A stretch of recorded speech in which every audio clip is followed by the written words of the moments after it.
week in New York City. Welcome to ESPN College Football presented by Vizio. You're watching the ACC on ESPN. A top 10 team on the road to start the day. 9th ranked Oklahoma State visits Heinz Field and the Pittsburgh Panthers. Pitt beat Penn State, beat Clemson last year, hung with the Cowboys in Stillwater, but they haven't defeated a top 10 team here at home since 2003. Hi, everybody. Alongside Greg McElroy, I'm Dave Pasch. We'll get to Tom Luginbill in a minute. They're still buzzing in Oklahoma about Baker Mayfield and what the Sooners offense did last week to Ohio State. But Oklahoma State, Greg, over 100 points the first 2 games. The Cowboys might have the best offense in college football. This Cowboy offense is operating at such a high level right now. Now, they haven't been tested, but their quarterback has in years past. Mason Rudolph is a Heisman Trophy contender.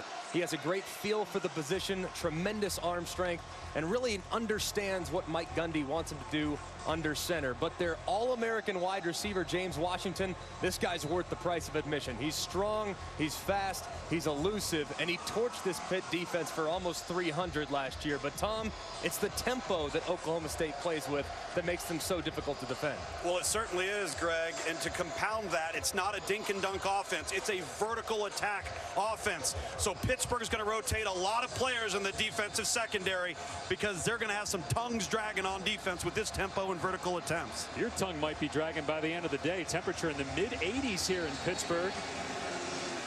The Panthers won the toss and deferred, so Oklahoma State going to get the ball first. Chris Lacey is the deep man. Tyron Johnson is not here. The #1 return man. Mike Gundy would not comment on that until postgame. So 22-year-old senior quarterback Mason Rudolph. He was homeschooled for a good part of his early years by his mom Jamie and father Brett, both athletes in college, and brother Logan, currently at Clemson as a defensive end. Rudolph, 24-6 career record as a starting quarterback. The record holder for most wins as a starting quarterback for Oklahoma State is coach Mike Gundy.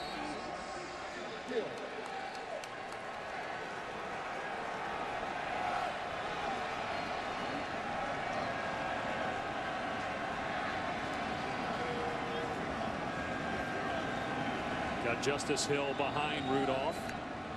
And it'll be Hill getting the carry and picks up about 4 yards. Mason Rudolph from Rock Hill, South Carolina, just south of Charlotte.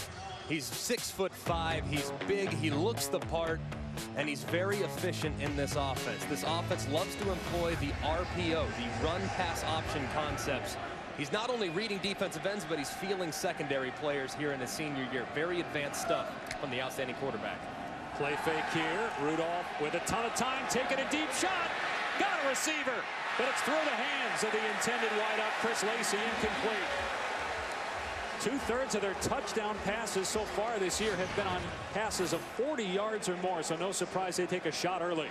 And they scored on the first play from scrimmage last year against this Pitt defense. Dane Jackson, well timed in putting that right arm right in the intended receiver's basket. Well defended, well thrown. Just a better defensive play. That's a 3rd down and 6 for Oklahoma State. Last year in this matchup, Rudolph set a school record for passing yards, 540, and he's got a 1st down completion to Dylan Stoner. Out of bounds at the 41, picking up 12 yards. Now you see the tempo. Picking up big 1st down.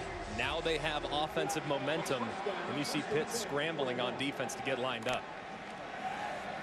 Off play action. Another deep ball, wide open receiver, Jalen McCleskey inside the 35-yard line. They get 28 on that play. So explosive. This receiver core is the best in the nation. Hill gets the carry off the right side, breaks a tackle. Face planted at the 21, but he does get a 1st down. And boy, when you start throwing the ball down the field, that opens up the run game. Justice Hill over 1,100 yards last year. And almost 200 yards already this season. He gets it again on 1st down. Plows forward for about 2 to the 19. Tell you what, fellas, right now this tempo, it's taking its toll on Pitt's defense. They're struggling to get lined up. They're trying to identify personnel, and as we've seen so far on this drive, a lot of one-on-one island matchups. That's playing into the hands and into the strength of Mason Rudolph in this Oklahoma State offense, who wants to isolate James Washington, Jalen McCleskey, and others because they think that's an advantageous matchup that they will win on a routine basis. Let's see what they do here on 2nd and 8.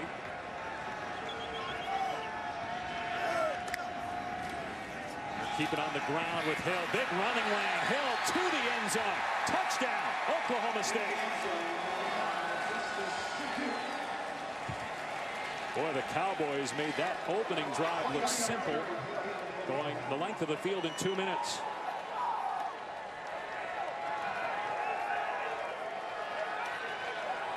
Came on the air talking about how this might be the best offense in college football. Granted, Pitt has 9 new starters on defense, but Oklahoma State, tough to stop. Matt Amendola was a Pennsylvania native. Makes it 7-0 OSU.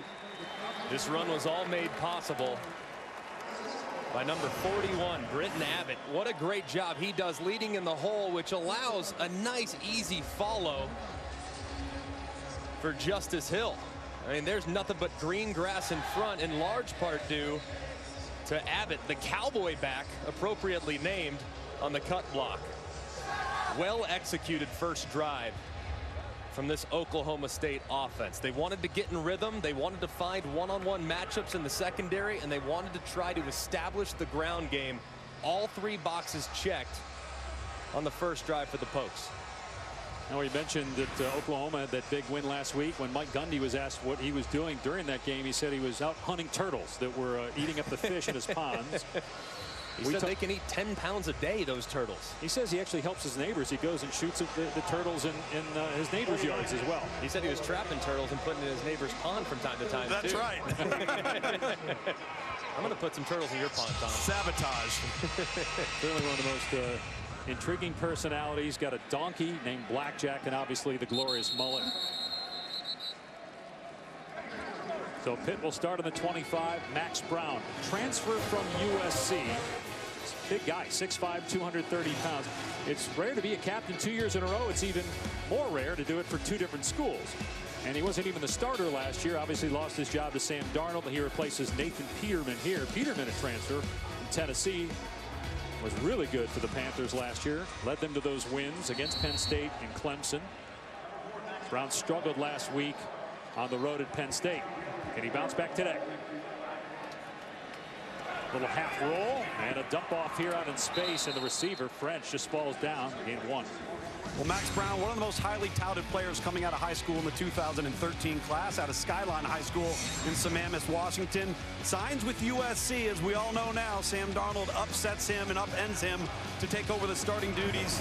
And here we find Max Brown, a graduate transfer. We'll get into that 2013 passing pocket class here a little bit later. Some interesting names in that group. Brown's going to hand it off here. Quadri Olison, and not much. Maybe a yard for the 230-pound back. Tackled by Chad Whitener. We know the Oklahoma State offense is good, but what about this Cowboy defense? That's the question. Can they get to the college football playoff with a pedestrian defense? They're not pedestrian when it comes to playing in the red zone, traditionally playing on 3rd down, and then forcing turnovers. They do give up a lot of yards, no denying that. But when it comes to situational opportunities to make plays, this Cowboy defense has delivered since 2011. Can Brown deliver on 3rd down and long? Dumps it off to Olison and knocked out of bounds shy of the line to gain. That'll be 4th down. A 3 and out for Pittsburgh.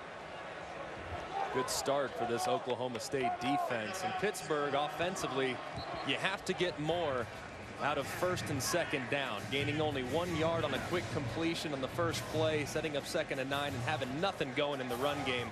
They have to establish that ground attack if they're going to have success. If anything, just to make sure their defense on the other side gets a rest. 3 and outs absolutely kill you when you're playing against a tempo team like Oklahoma State. Four-year starter Ryan Winslow to punt it away. Jalen McCleskey is deep. Father JJ played in the NFL for a bit. And a good kick here. McCleskey losing into the sun. And the Panthers are going to down this inside the 5-yard line. Well, Pitt needed that, a 63-yard punt.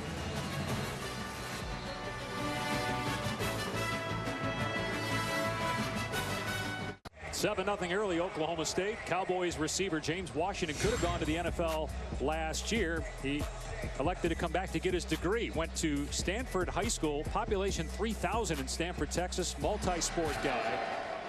Look at all that he's done in his career. The most impressive is the black belt in Taekwondo. I'm not messing with James Washington, I can promise you. I mean, try to press him, right? Get a karate chop. Exactly. Rudolph from the end zone after that great punt, in trouble, and he's able to get the ball out of the end zone, so it's no safety. But the Panthers finally get to the quarterback. That's just their 3rd sack this year. They were among the best in college football at getting to the QB last year. Of course, the ball does have to get out, and it does. Heads up play by Mason Rudolph, but the clock has to go off in his head, knowing that no one's there upon initial look. He's got to cut it loose at the feet of one of his receivers. Rashad Weaver with the sack. And 2nd down and 13 from the 1. Hill running the football out to the 4-yard line, and it's Weaver again on the stop. Now, Greg and Dave, we talk about the defense for Pitt and the offense having to help each other out. But here's the neutralizer. Field position. The single greatest thing that's happened to this Pitt team. The crowds come alive. You got Oklahoma State backed up. Imperative to get a stop right here so you gain back field position offensively. No doubt. They'll do some walk around up front and stress the protection. Pitt looking at their sidelines, some confusion though. And they got to call timeout. Well, Pat Narduzzi was in their huddle during commercial to yell at his D to step up. Can't be happy having to burn a timeout.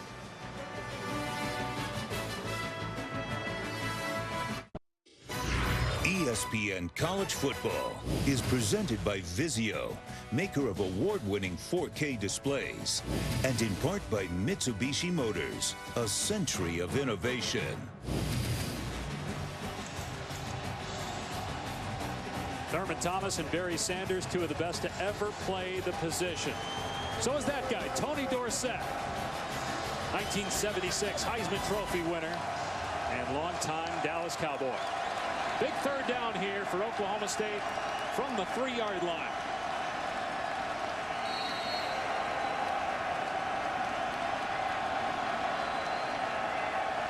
Rudolph changing things up. You got Washington here on the bottom of your screen, matched up against Avonte Maddox, their best cover corner. They're going to run it. Hill able to get outside at the 5-yard line, past the 10, and got the 1st down. That was big for the Cowboys. Huge play. And all because of a missed tackle by number 27, the free safety, Bryson Garner. Tried to come up and make it, and just whiffed on Hill as he got to the perimeter. One of those you have to have on defense. You can't give up 3rd and 11 from your 3 and expect to beat a team like Oklahoma State with this offense, this kind of firepower. That pass over the head of Hill, and they haven't ruled yet whether it was a forward pass, and they're actually going to say it was a lateral, so it's recovered by the Cowboys, and they lose some yardage. Zach Crabtree, the right tackle, with a heads-up play. Yeah, that ball is traveling right down the line. It'd be very difficult to overturn that if they were to take another look at it. They will. The previous play is under further review. I'm standing right on the 10-yard line where that ball was thrown. This is going to be very interesting and very close. On first look, it did not look to be a lateral. It really did not. Let's see what they come up. Just look from where Mason Rudolph, the quarterback, where he releases the ball. It's very, very close. And again, you have to have indisputable video evidence beyond all doubt to change the ruling on the field, which was a backwards pass. I tell you what, Greg, Dave, I think from where the ball's released from Mason Rudolph's hand and where it's touched by the back, that ball's going forward. It looks like that, Tom. You're right. We're taking a look at it. And Mason Rudolph, where he releases the ball, The ball is at the 9-yard line almost, or just maybe 9.5. And when Justice Hill extends his right arm, it's at the 10, isn't it? It looks as though it's at the 10. Yeah. Now remember, you have to have indisputable video evidence in It's a order big to play. overturn a call. This is a 7-yard loss if it stands. Huge play. After further review, the pass was forward and incomplete. It will be second down at the 15-yard line. ACC officiating crew in terms of replay. Big 12 officiating crew on the field. Cooper Castleberry, the referee, and because the ACC is involved with the replay, you have the Game Day Operations Center in Greensboro, which will chime in. Great job there in timely fashion. With an overturn, usually it takes a lot longer. Well done. Absolutely. So it's 2nd and 10 from the 15 for Oklahoma State. Already up 7-0 on a Justice Hill rushing touchdown. 7-play, 75-yard drive in 2 minutes by the Cowboys to start the game. Rudolph shovel pass to Hill, and a good play defensively. Only a gain of 3 as Hill is wrapped up by Rashad Wheeler, a true freshman from here in Pittsburgh. Outstanding play by Wheeler, shedding the block and making the tackle, setting up a long 3rd down. Rudolph, too much time to throw, and incomplete, but a flag. Aitman, the intended receiver. Dane Jackson was defending.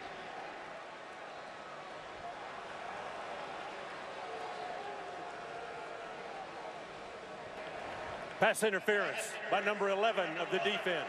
It's a 15-yard penalty and an automatic first down. So, Greg, now twice Oklahoma State's converted on 3rd and long. This one because of a penalty. Yeah, a lot of contact. Good call by the official. Dane Jackson won the first battle between the two on the deep post on the 2nd play of the game. But he loses this one on 3rd and long. Just saw him tug at that jersey. Easy call for the official. So first down from the 33 for Oklahoma State. Rudolph steps up, gets hit, gets out of there, and throws low. Couldn't get enough on that ball. Tried to hit Lacey. Good pressure by the Panthers. It was Wayne Hendricks. Good movement in the pocket from Mason Rudolph, though. And don't look now, Pitt fans. Number 8, Dwayne Hendricks, had a sack last week. He might be coming alive and might be providing that pass rush that these Pitt fans have so desperately been wanting. Saw Chris Lacey hobble off the field for Oklahoma State. Here's Hill on the run, and he landed on a player, so he wasn't down. Comes up a yard short of the first down. Justice Hill, a sophomore from Tulsa. Mentioned last year he had over 1,100 yards. That's the most by a freshman in Oklahoma State history. And this guy squats 565 pounds. He weighs 185. They run the true freshman J.D. King here. Hill's back up, and he's able to move the chains to the 46-yard line. And Hill has really transformed his body since getting on campus. He's gained 15 pounds. He's always been explosive, almost a 40-inch vertical leap. He's a stud. Great compliment to this passing game. Pass play. Rudolph gets rid of it before he's sacked, incomplete. Two guys in the backfield for the Panthers. James Folston was one of them. Tell you what, guys, Pitt's still having a hard time getting lined up, getting the call in from the sideline. They're rushing guys off the field in substitution. However, they are so keyed in to the snap count for Oklahoma State. It's creating some pass rush problems, some protection problems off the left side here for Mason Rudolph.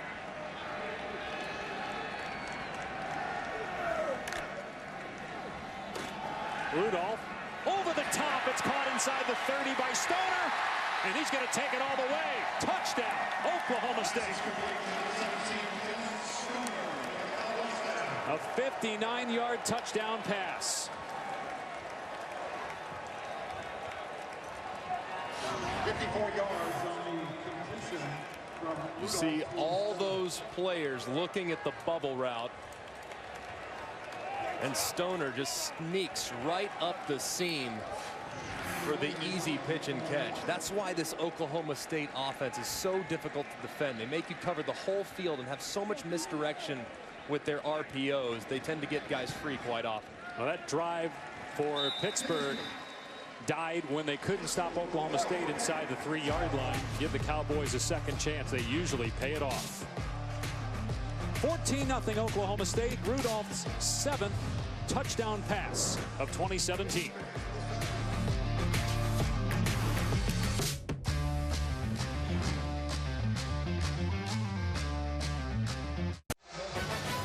Huge game in the ACC tonight. Saturday Night Football, Clemson and Louisville on ABC. We saw Lamar Jackson last week. He's still the best player in college football, right?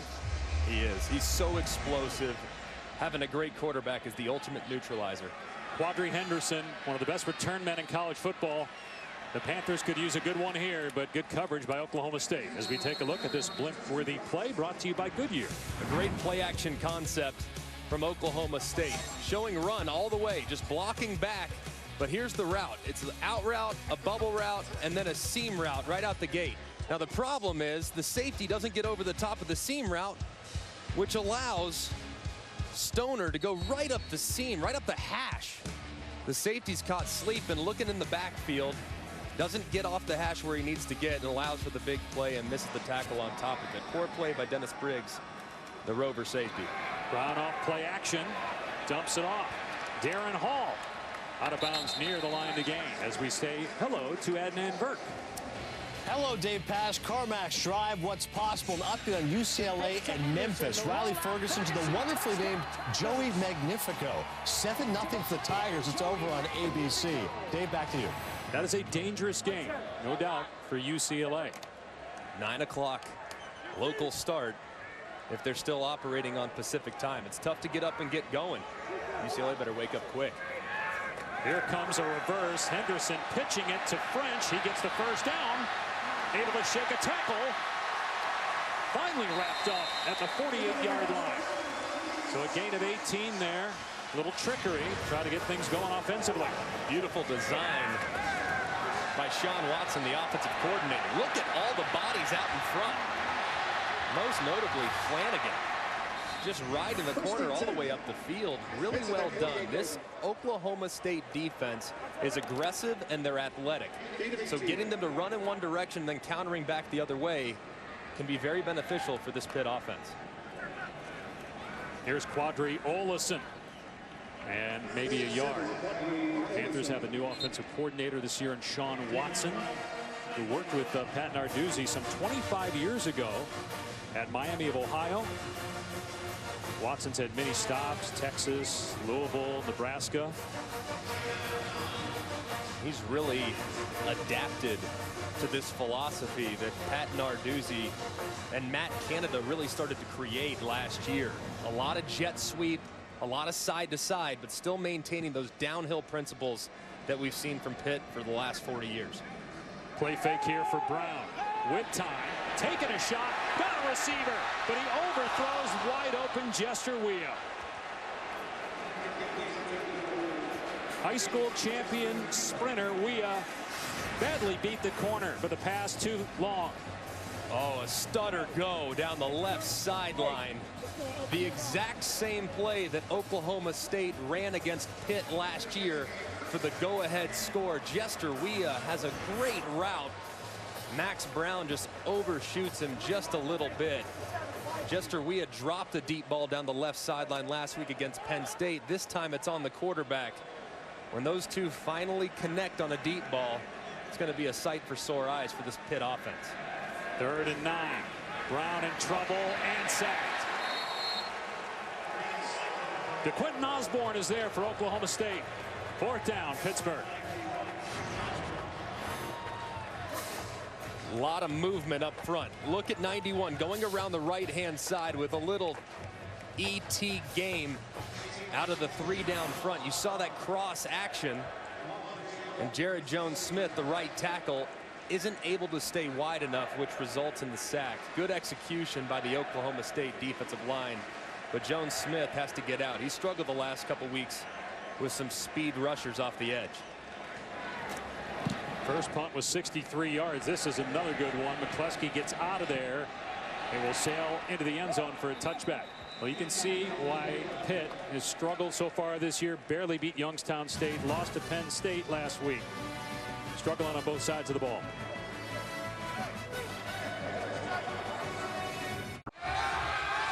Taco Bell is a proud partner of the college football playoff. Be on the lookout for Taco Bell student sections and passionate fans like these at games all season long.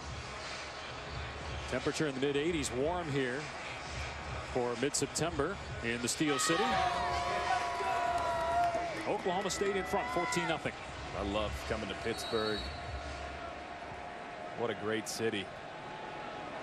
Had a little Permane brothers yesterday. Lunch. We dialed it up. Run play as Hill off the left side gets about 3. Mike Gundy's now in his 13th year as the head coach. Has got a big extension in June.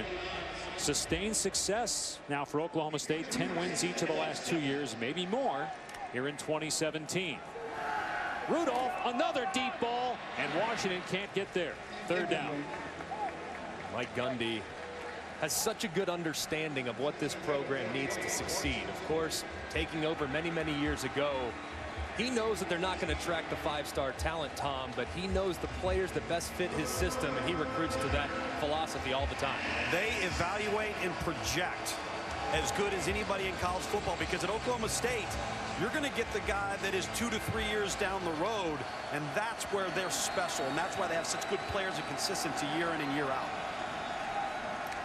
They got a good quarterback in Rudolph, and he throws a strike on 3rd down. Another 3rd down conversion. Dylan Stoner, who caught the touchdown earlier.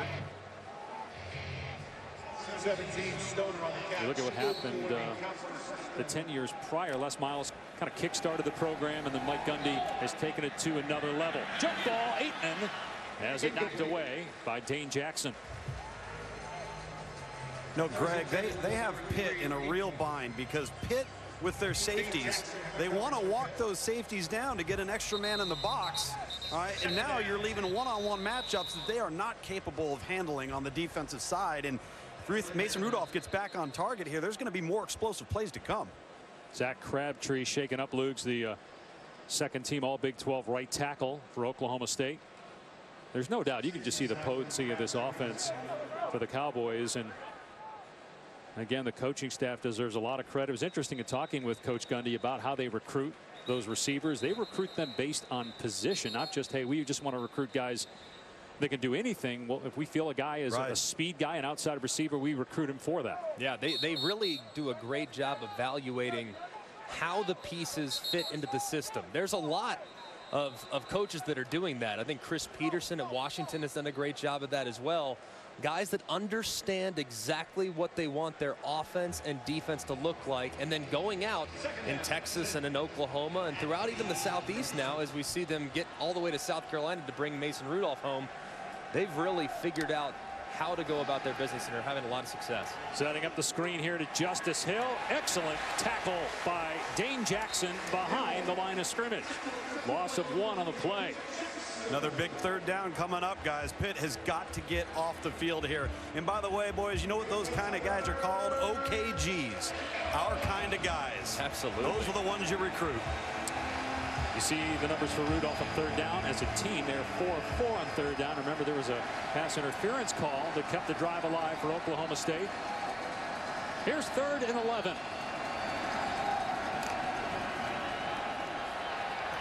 Rudolph with a pocket collapsing, able to escape. Throws it downfield, complete to Aitman. He breaks a tackle and stays in bounds. Maybe the play of the day in college football. Marcel Aitman with a touchdown. There may be a better play the rest of the day. 69 yards. Wow.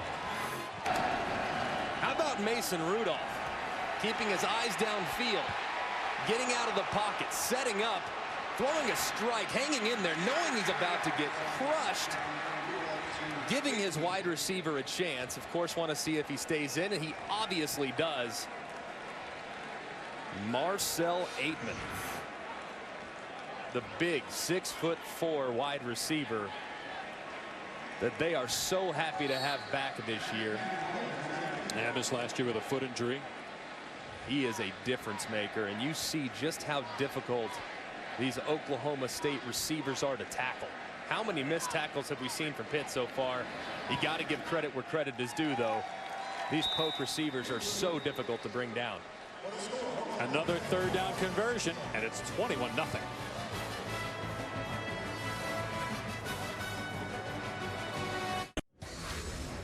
Adnan Verk back in our college football studios here. This is Jalen Starks on 1st and goal, pounding it up the middle. UCLA tying it up at 7. It's over on ABC. Bruins traveling across the country, always a little tricky. Dave?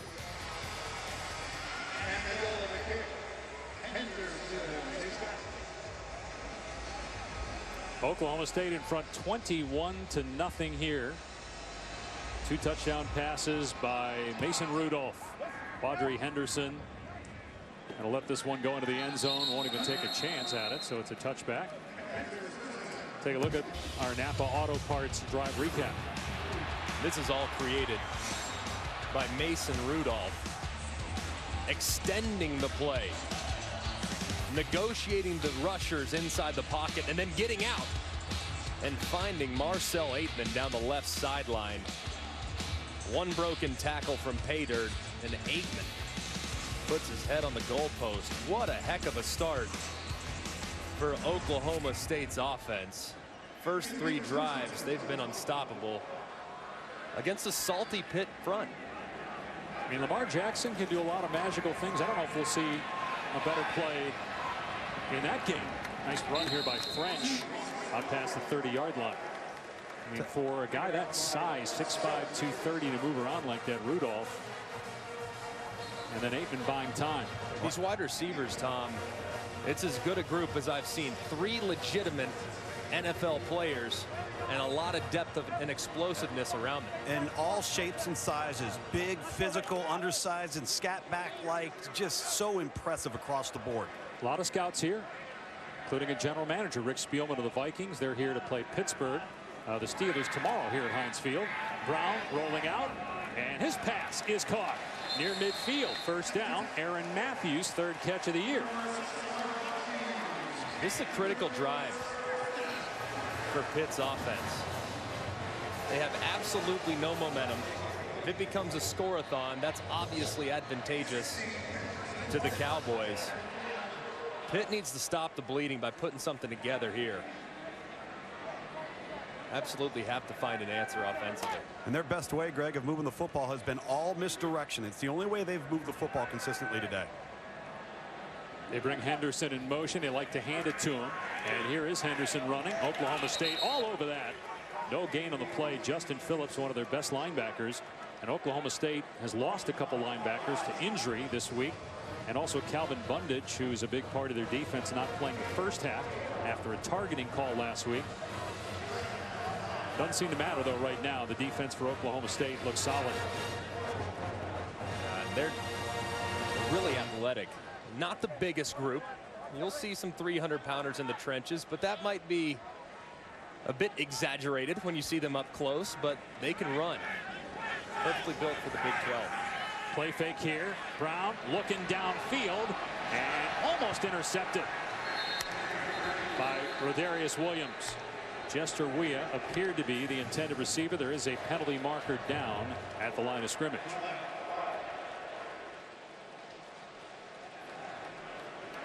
Holding by number 67 of the offense. It's a 10-yard penalty, and it's still 2nd down. It's on the center. Jimmy Morrissey, a former walk-on who got a scholarship right before camp. Yeah, long, drawn-out play-action pass. Occasionally, when you have full flow on the defense like this, you will get some holding penalties, and it's a good call by the official. Obviously, Morrissey getting crossed face and just holding on for dear life. It's a tough penalty to set Pitt way behind the sticks. 3rd and 19. Excuse me, 2nd down and 19 because of the penalty. Here's Shantez Moss going to get a big chunk of it and more. All the way down to the 27-yard line. Biggest play of the day for Pitt's offense. It's by sophomore Shantez Moss, 33-yard run. Great job at the point of attack by the Pitt offensive line, just moving bodies out of the way, and Shantez Moss has a 10-yard penalty, and it's still 2nd down. I didn't see the flag, but there is a holding call. I think it was downfield where the hold took place, so wipe out that play. It was Jimmy Morrissey, we're told, again.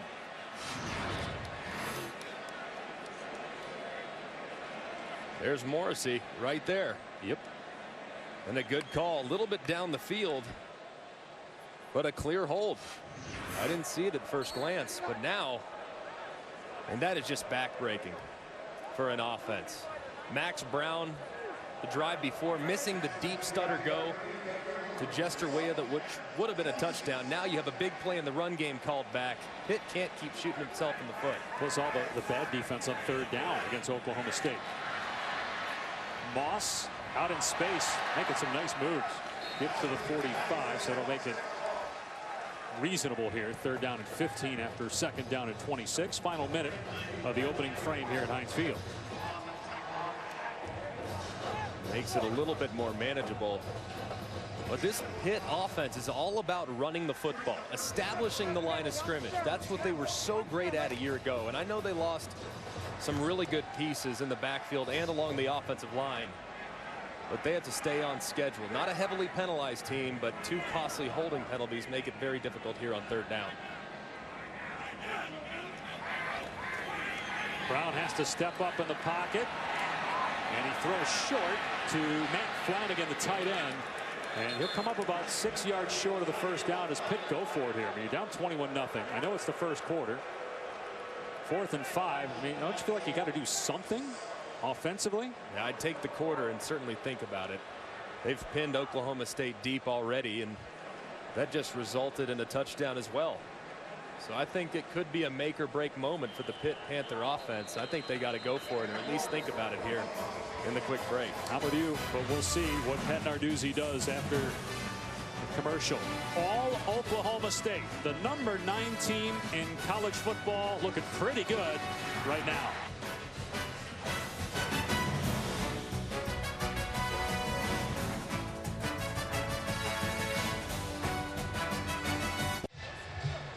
Pittsburgh getting schooled so far here at home against Oklahoma State. The Panthers electing to go for it here on 4th down. They trailed 21-0.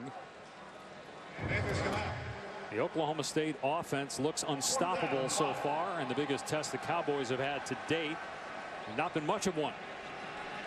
But Pitt trying to bounce back here with a 4th down and 5 conversion. Brown going down the sideline, and it's through the hands of Aaron Matthews. Kind of an interesting call there on 4th down, throwing that back shoulder pass. Let's take a look at what Oklahoma State's offense has done so far here today. They put you in so much conflict because all their play action and run game looks the same. This is a play action. You can see Justice Hill sitting up in the hole. You see the offensive lineman in pass sets. And then this is their RPO. You see the pullers. You see how hard the run action is. The defense has no way of knowing whether or not it's a pass or a run. They put you in so much conflict, especially with the safeties and the linebackers, that they get so many guys uncovered. It's been well executed so far for this Cowboy offense. You saw that streak, 198 consecutive passes without a pick, breaking Brandon Whedon's streak. They run Justice Hill here, and he gets about 7. If you think about other offenses, obviously we watched Louisville in person last week. I mean, who else has the weapons that Oklahoma State does? Nobody. Oklahoma, maybe? Oklahoma's close, but Clemson's close. Here's McCleskey getting a first down. Stayed in bounds inside the 25-yard line. Now their offensive line, they have pieces with experience and they have some talent and they're athletic. But if you look at their wide receivers, there's very few teams that can stack up top to bottom in regards to explosive personnel. Here's a free play offside, and the pass to the end zone for Washington, and it's knocked away, incomplete. There are a couple of flags down. Washington doesn't have a catch, and they're still up 21-0. He's their best player. And that's the amazing thing, just the depth of this roster. Offside by number 90 of the defense. It's a 5-yard penalty, and it's still first down. It's on Rashad Wheeler. You know, USC is interesting offensively because they have so many weapons, and obviously Sam Darnold, but they had guys to replace on that offensive line. Sam Darnold's outstanding, and his receivers, they've answered the call in that running game last week against Stanford. Very impressive. Pass to McCleskey, and a nice tackle getting off a block to make the play is Son Idowu, leading tackler for Pitt. Here's the tempo again, 2nd down and 4. Rudolph And it's dropped at the 10-yard line by Stoner. No, you guys have talked about James Washington hasn't touched the ball yet, but the way that Pitt on defense has decided to play with a too high safety look off the hash and the linebackers trying to sneak in versus the run, the matchups are on the inside. And that's what we've seen from Stoner, number 17, and McCleskey, number 1. Mason Rudolph doing a great job of KYP. Know your personnel on every given down. Oklahoma State perfect so far in 3rd down, 5 of 5.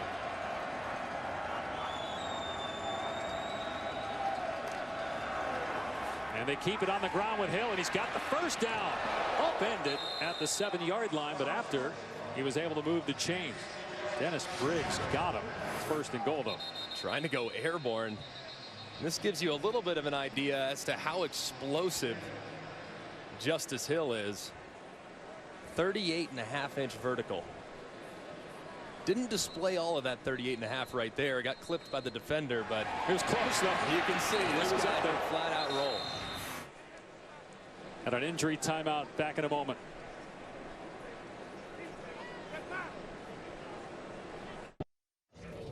I'm Adnan Burke in our college football studios with this AT&T Field Pass. Northern Illinois and Nebraska. Tanner Lee, 96 yards to his own team, 112 to the opposition. 2nd pick 6 of the game. Northern Illinois 14-0 up on the Cornhuskers. Dave? Wow. How about that? 2 pick sixes in the 1st quarter.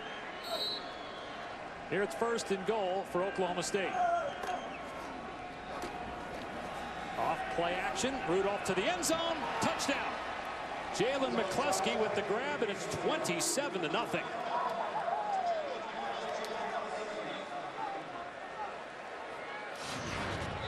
Just pitch and catch. Straight drop back, little play action, couple slants, initially covered, but a good job by Mason Rudolph being patient and allowing McCleskey to uncover as he crossed the field. So difficult to defend these Oklahoma State wide receivers. And so for the last 12 games, Mason Rudolph has 31 touchdowns and just 2 picks. 3 more touchdowns today, 9 on the season. And Oklahoma State in front 28-0.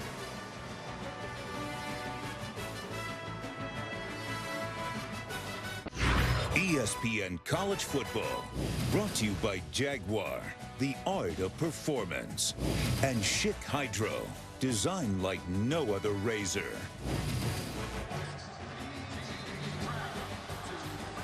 Pictures of Pitt legends, including Dan Marino. You remember him, Greg. I know you're not old enough to remember him playing, but I love Dan Marino. I love Dan Marino. Quick release, Greg? I think he can get it out. Quick release? I think he's got a good feel for it. All right. Yeah. Ball he can pops. spin it, too. I mean, he really... I'll tell you what, man. He's one of my favorites of all time. John Elway, Peyton Manning, Dan Marino, and, of course, Tom Brady. Even though you weren't born when he played. No, I wasn't. I did go to his last game, though, in Jacksonville, believe it or not. in a onesie at a month old with Greg McElroy Sr. Here's Quadri Henderson on the return. Pushed out of bounds and then a late hit. Oh, my goodness. How does the official not throw the flag? He's staring right at him. A.J. Green drills Quadri Henderson out of bounds. That should be a penalty. I mean, Quadri Henderson is down clearly out of bounds. That should be 15 yards. That's the easiest call an official should have. He's standing right there. The head linesman looking right at him. Wow. Can't let that happen right there. So Max Brown in trouble, down 28-0.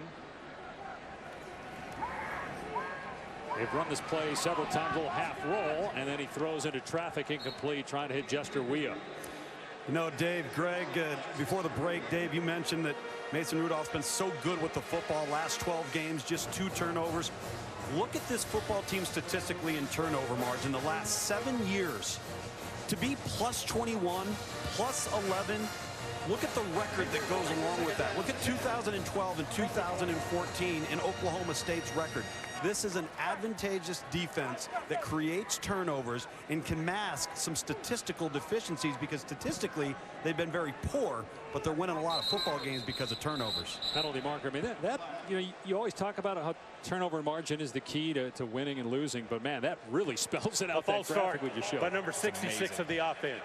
It's a 5-yard penalty, and it's still second down. And to do it every single year. Every year. Every year. I know it. Without a doubt. And look, their offense puts a lot of stress on opposing offenses because you're trying to keep up, so you have to take chances. You're not afforded the opportunity to play conservatively against Oklahoma State. But to consistently take the ball away and doing it in a multitude of different ways. I mean, intercepting it, fumbles in both phases on special teams and obviously on offense. It's been special to watch. And they score on defense too. They take those turnovers and turn them into touchdowns. Well, completion to Chris Clark outside out to the 22, Tom. And remember, you know, when we talked to Coach Gundy this week, I asked him, what's the secret recipe? And he said, I'll point blank stop a drill and start practice over if I don't see guys pulling the ball out. He goes, it's that simple. We pride ourselves on it. And, you know, to add the X factor, the punting game for Oklahoma State always seems to put this Cowboy defense on a long field. That doesn't hurt either.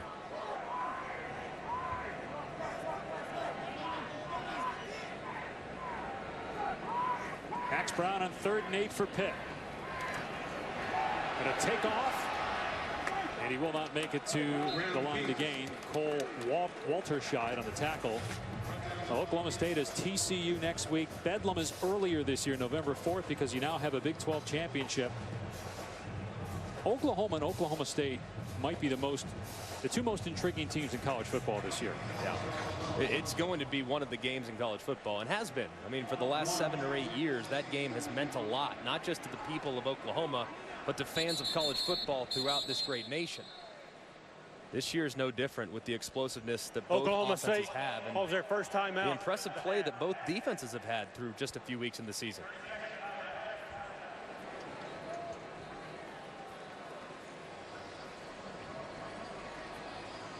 I mean, what Oklahoma did last week to Ohio State, nobody saw coming. And this clearly is for Oklahoma State, this is a team that won't be tested until next week when they play TCU. But it's going to be really interesting to kind of watch those two teams. And the Big 12, you know, the conference championship game, they talked about it forever. You need to have a conference championship game to prove yourself. Well, now they have one, and they have several teams worthy of a college football playoff spot, it would seem, early on. Yeah, and how many times over the last few years have we said, you know, the Big 12, you look at the 5 Power 5 leagues, the Big 12 is obviously 5th because of how poor they are on the defensive side. That's not the case anymore. Not after last week's win with the Sooners going up to Columbus and dominating the way they did. The Big 12, I think, in the early part of this 2017 season, has been as impressive as anybody in college football, top to bottom. McCleskey, the deep man, a short punt. And it'll be down to around the 34-yard line. Oklahoma State already with 28 points. And the Cowboys offense on the field again. When we come back.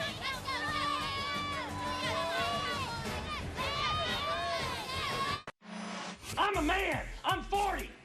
Oh, I didn't know you were there. You got to have good genes. You got to have great hair. One of the more interesting personalities in all of sports. Mike Gundy, not afraid to put on the wrestling uniform. He's got the fidget spinner and, of course, the mullet. And there were a lot of people concerned this week that he cut the mullet. In fact, they were calling his barber shop, and they started hanging up on people until Mike's son went to Twitter and said the mullet is intact. But we were not sure. We thought that perhaps Mike had cut it, so we said, you know what? We're going to represent. Had to. What do you think here? I actually might stick with this kind of look. It's a good look. It really is. I mean, it's a good look. Pass over the middle is caught for a first down near the 40-yard line. I do. I feel manly with this hair. I think Dave would settle for any hair. Well, that's the point, because it's all about business in the front, party in the back. I've been out of business up front for a while. Gundy calls it the Arkansas waterfall. He's going to see this and he's going to say, you know what, that's what my mullet's going to look like in January. And as Luke is talking, McCleskey's running into the end zone to make it 34-0 Oklahoma State. All right, I'm done with the mullet. It's coming off. Yeah. I'll tell you what, man, this is just such a performance from this Oklahoma State offense.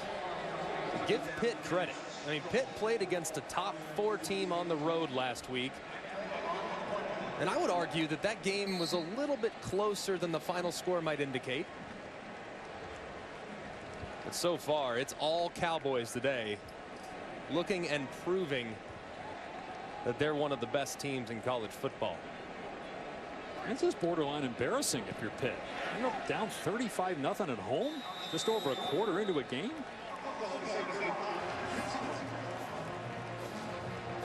Giving up 350 yards already. And this is just pitch and catch.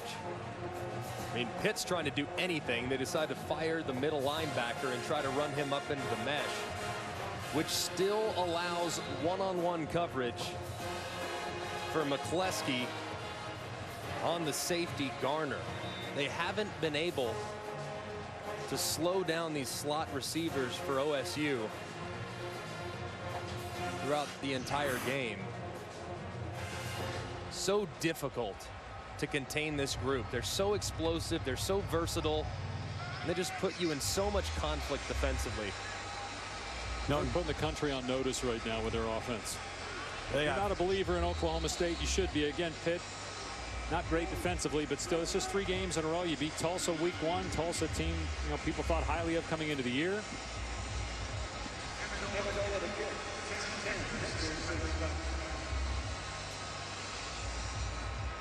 Quadri Henderson, the deep man. And Henderson will run it out. Let's go to the studio and Adnan. Dave, loving the moments. I promise I got one on right now myself. Meantime, an update what's happening with UConn, Virginia. This is Ben Kirk to Donnie Dowling here. Virginia all over the Huskies, 17-0. It's over on ESPN2. It's almost at the half. And Michigan's offense yet to get rolling against Air Force. It's a tight one, though the Wolverines are inside the 10. Dave? If you can get Palmer to don a mullet, and then I'm buying lunch next time I see you. Meanwhile, Ben DiNucci is in at quarterbacks as Max Brown is benched at least for now. DiNucci, a sophomore from Wexford, Pennsylvania. He did play against Penn State a little bit when Brown got injured. And his first pass is caught by Henderson. A first down and more. Henderson with great speed. Inside the 30. Finally, they get to him inside the 15.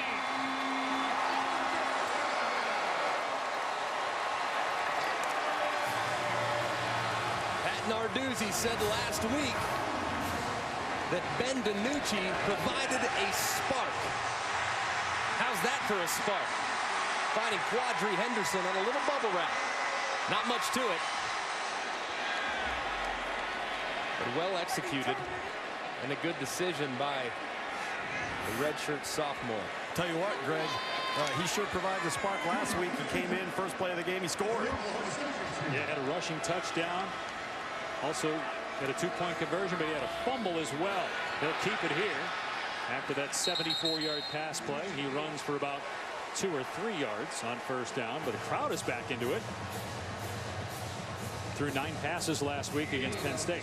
DiNucci's an athletic guy. Now his decision-making, not anywhere near where Max Brown is naturally. He's an older player. He's been through a lot of offense. But DiNucci, from an athleticism standpoint, puts a different type of stress on the defense. Thought that he might be a package player today, especially in the red zone, but this first drive has gone very well with him as the signal caller. Little option here. DiNucci with the late pitch to Moss. Downed at the 5, just shy of the line to gain. It's third down. Look at all of the different things that we've seen on this drive that Oklahoma State now has to defend that they did not see in the previous quarter and a half, Greg. This changes things, and this crowd erupted when DiNucci came off that sideline. But is it too late, guys? I mean, maybe do this a little bit earlier when it's not 35-0? We'll find out if they score a touchdown here, Greg. Momentum swings very quickly. You never know. Pretty late, especially knowing this is slow and methodical offense, but they can turn it up with some explosive plays. They're going to run it here and into the end zone. Moss for the touchdown, and Pitt is finally on the board.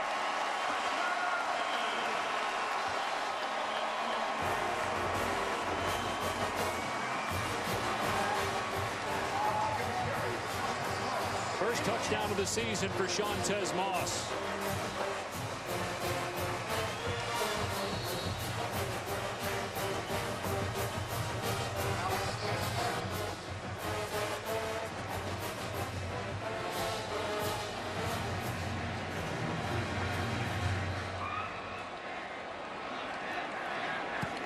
And Kessman puts it through as we go back to the studio in Adnan.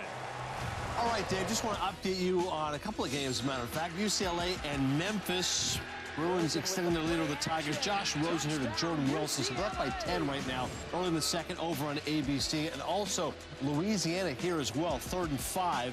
Jordan Davis to Raheem Malone. This game is over on the SEC network as A&M and Louisiana tied at 14. And then here it is 35-7 after a 4-play, 87-yard drive. They had 88 yards total before that possession with Max Brown at quarterback. Max Brown, you know what's going through that young man's head right now.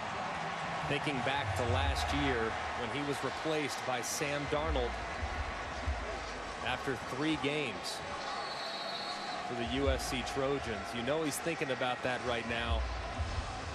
This Pitt offense is stalled and has certainly not been all on Max Brown, but Ben DiNucci giving Pat Narduzzi something to think about in the weeks to come. Oklahoma State down to its 3rd kick returner because of injuries, and we don't know why Tyron Johnson isn't here, but here's L.D. Brown for Oklahoma State. And he's out of bounds past the 25. Well, Sage Steele is back in Bristol. Start your day with her, Randy and Jay. Weekdays at 7 a.m. Eastern on ESPN for the new Sports Center AM. Best of Sage and gang with that Sports Center AM starting on Monday. They'll get you update all the latest news and more. I watch Sports Center AM every morning. Spend my mornings with Sage. Enjoy what those guys are doing. I know it had to be a little rough, though, Sage, going from Phoenix back to the East Coast. You're a Phoenix guy. Of course. Although I'll take this weather any day. Here in Pittsburgh. A little humid, but. Hand off to J.D. King. He gets walloped at the point of attack. Somehow able to pinball forward to the 20-yard line. Picked up about 3 yards. See if this offensive production from Pitt suddenly sparks and ignites this defense. They've been just abysmal on 3rd down, but have won on early downs. Pass is caught by Washington. First time we've called his number. He averages over the course of his career 20 yards per catch. Best receiver they've had since Des Bryant. Here's 3rd down. What a beautiful throw. Washington able to skip over a defender and finally brought down at midfield, picking up the 1st down. What a great catch by James Washington. Look at the fingertips. I mean, this is well covered by Avonte Maddox.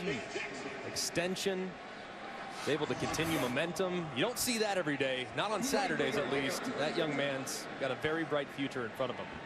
And Rudolph, there were some questions last year at times about his accuracy, whether he was consistent enough, but that one, man, right on target, and it's been that way throughout the day. 15 of 22, over 300 passing yards. They'll keep it on the ground here with J.D. King, bottled up, picks up 1. Tackled by Jazzy Stocker. Pitt is playing without its best defensive player, Jordan Whitehead. He is suspended. Game 3 of a 3-game suspension. They will have him back next week.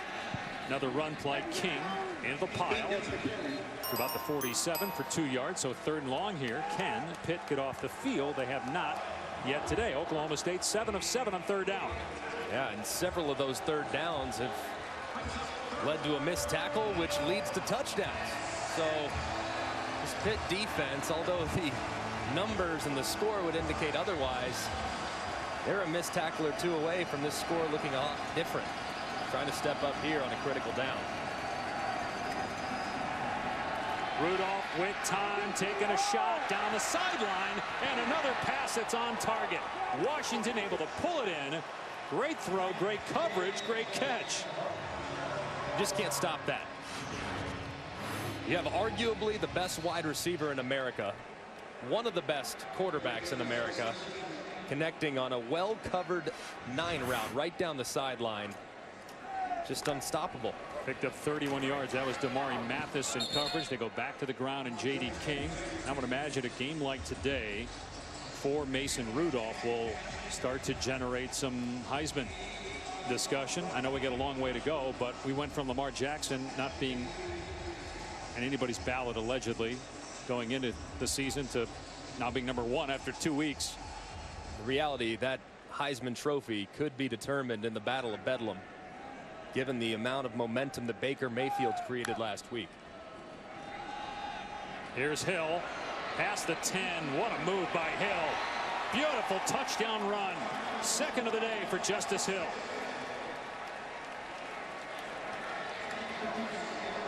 "15-yard scamper by Hill, and it's 41-7.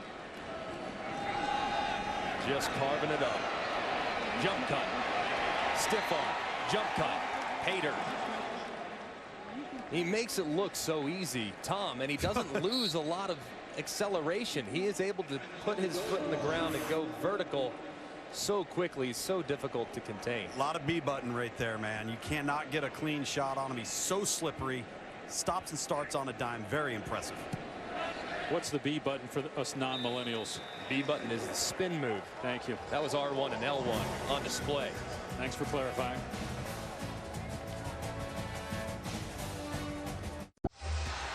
Allstate is proud to be part of the team that comes together to do good by contributing to participating universities' general scholarship funds for each field goal and extra point kick. To date, Allstate has contributed millions in scholarship funds.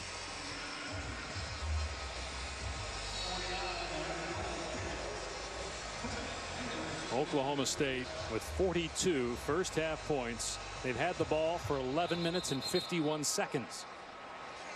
8 of 8 on third down, 432 yards of offense. Rudolph's thrown for 334 and 4 touchdowns. Hill's got a couple rushing touchdowns on the ground.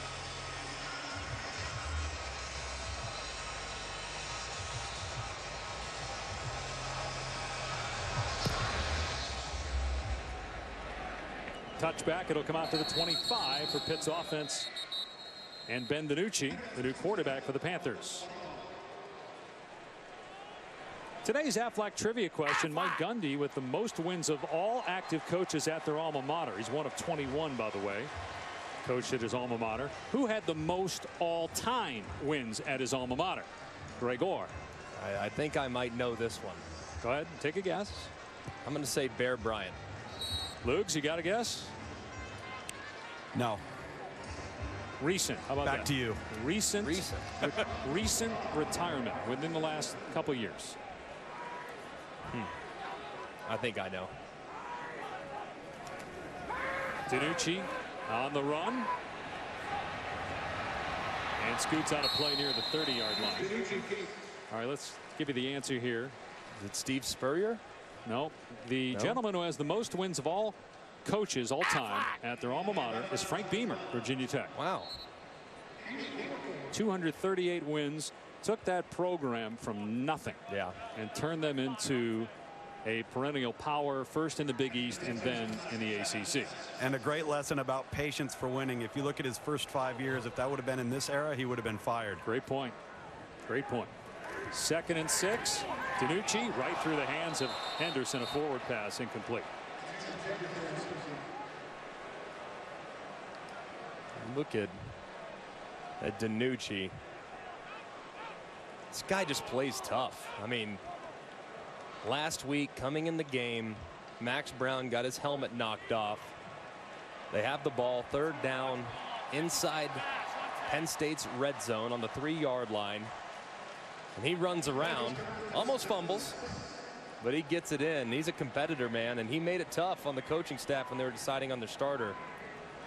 Might make it tough again if he continues to play well. Boss can't come up with that one. Would have been short of the marker with 2 Cowboys bearing down on him, so it's 4th and 6, and Pittsburgh will punt. Oh, DiNucci missed a big opportunity right there. Threw it to the running back underneath, but there was a corner route That was run by Matt Flanagan, the tight end, that was screaming wide open. It's easy to play quarterback from the booth, that's for sure, but that's one he's going to look at on film tomorrow and think, what could have been? Winslow punting, McCleskey signaling, and it is fair caught at the 20. Let's check in with Adnan. All right, Dave, once again, an update what's happening with regards to Memphis and UCLA. Bruins up by 10, approaching the midway point of the second. That's Riley Ferguson quickly to Patrick Taylor. A couple of blocks, he'll follow them through, and all the way to the house. Memphis hanging around, down by 4 against UCLA. It's on ABC, Dave. You have A&M tied with Louisiana right now. Meanwhile, Mason Rudolph, 22-year-old quarterback, #1 all-time passer at Oklahoma State. He set the school record last year with 372 yards and a half, and again approaching that here today with 5.5 minutes to go. Here's Washington out in space, and a penalty marker down. I know they had Justin Blackman and he won the Biletnikoff Award, and obviously Des Bryant, but this guy James Washington right up there among the best. Holding by number 6 of the offense. It's a 10-yard penalty, and it's still first down. They get Keenan Brown, and just in terms of pro potential and talking to scouts, they really think this guy will be the best pro since Des Bryant from Oklahoma State. Ironically enough, he reminds me a little bit of Hines Ward, where he's very good in contested catches. He's a leader. He blocks. You love to get him the ball in space. He's thicker than you might suggest. What do you think he runs? I bet you he's 4.45. He was a 10.4 kid coming out of high school in the 100. Pitt bringing a little pressure. A long throw by Rudolph was too tall for Washington that time. 2nd and 20. Greg, he has the one thing that Justin Blackman never had, and that is take the top off of the defense speed. I mean, he can just flat stretch the field, which gives you underneath cushion like we just saw on that last throw. One of the few rare misses we've seen from Mason Rudolph today. Yeah, and Washington, he's strong on the catch too. Yeah, strong hands. Strong hands, yeah. And you see defenders run into him, and he's unfazed, and those guys fall down. Saw that on a deep ball actually against Tulsa just a couple weeks ago. Rudolph's pass pulled in by McCleskey. Gets a big chunk of it there on 2nd and 20. Well, tonight at 7 Eastern on ESPN, this is a really interesting game. Mississippi State with quarterback Nick Fitzgerald against LSU, ranked 12th in the country. What do you like in this game? Got to lean towards LSU, but playing in Starkville, it's a neutralizer with those cowbells. Catch made near the first down marker by Marcel Aitman. I mean, what about LSU's offense? Is LSU's offense good enough for the Tigers to compete for an SEC title? That's the big question, and this is really the first test for Matt Canada, the departed Pitt coordinator, now down in Baton Rouge. You'll see a lot of the same offensive techniques tonight from LSU that you've seen today from the Pitt Panthers. Hopefully with more production. Yeah, with a lot more production, you would hope, if you're an LSU Tiger fan. Yeah, they're measuring here. They got to get the sticks from the other side of the field over to the near side to take a look here. I think what you'll see too from LSU on offense tonight is a lot more diversity in terms of how they attack Mississippi State. All the things that you have to prepare for during the week, the shifts, the personnel groupings, the motions. They do a lot of unique things to try and set up both their run and their pass game. You can make the case though, Tom, the play is under further review. Mullen is as good a coach as you'll find in the Southeastern Conference. Obviously, Nick Saban is, I'm with you, is likely the #1 guy. A lot of people really respect what Jim McElwain's done, but Dan Mullen, he's going to have those Bulldogs ready to play, that's for sure. Ruling on the field is a first down, but it's under review again. Yeah, it looks like he's got it there. I think that's going to stand. Well, I've always wondered, you mentioned Dan Mullen. Obviously, as an offensive mind, he's very highly respected. He's been at Mississippi State now for a long time. Do you think that's by choice, or do you think that other schools aren't interested? There's always been mention of him, and there's After always... further review, the ruling on the field stands. Should stand. First down. This should stand. obviously, but, and I don't know why they even reviewed that. It was clear as day, but I digress. Dan Mullen, he's always kind of mentioned. He was mentioned with the Miami job that opened up that eventually went to Mark Richt. He was mentioned with the Georgia job. He was talked about with Florida just a few years ago. He's always mentioned, but he's carved out a nice niche there in Starkville and really has the support of the athletic department. And they've really overachieved in his tenure. Obviously, the job he did with Dak Prescott preparing him for the NFL, and now Prescott has played for Dallas. Back shoulder throw pulled in by Aitman into Pitt territory. I think you can make a fair argument with Dan Mullen. There's not been a coach in college football that has developed and projected the quarterback position better than he has over the last 5 to 8 years. Well, you think about what he and Urban did with Tim Tebow. As, oh my goodness, McCleskey wide open, caught at the 20-yard line. And touchdown, Oklahoma State, 48 first half points on the road. 48-yard touchdown pass, number 5 for Rudolph. And he's over 420 yards here in the half, a school record. Wash, rinse, repeat. The same play, just a little fake underneath.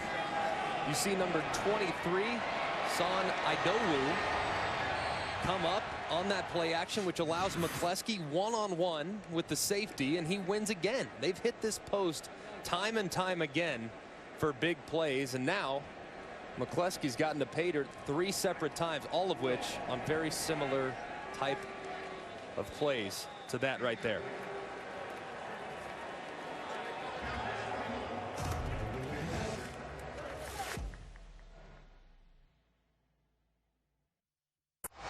It's a beat down in the Berg. Oklahoma State scoring 49 first half points. 3:40 remaining here in the half. They have put up over 500 yards of offense. Rudolph with a school record for a half, 423, 5 touchdowns, 3 different receivers you mentioned before the break. McCleskey has 3 of them. Stoner and Aitman have the other touchdown catches. Henderson returning it for Pitt. And he's dragged down at the 20-yard line. So earlier, you know, the fans are here. It's warm out, so they go shirtless, and they're pulling for Max Brown, right? They got their chest painted, and when Brown got pulled, they said, you know what, let's see, can we make this happen? We can't get DiNucci, but maybe we can settle for Ben, the first name of the new Pitt quarterback. Yeah. Well done there. I'm going to have to double check the spelling. B-E-N. Yeah, that is correct. Yeah, well done. You got to have quick change offense, man. I just feel bad for their friends that were wearing the other letters. They got kicked out of the zone. They're up sitting in the nosebleeds now. First down for Pitt on the 20-yard line.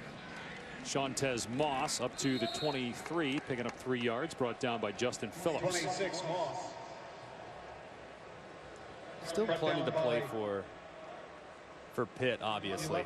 I know that the first half has been ugly, very ugly, especially on the defensive side of the football.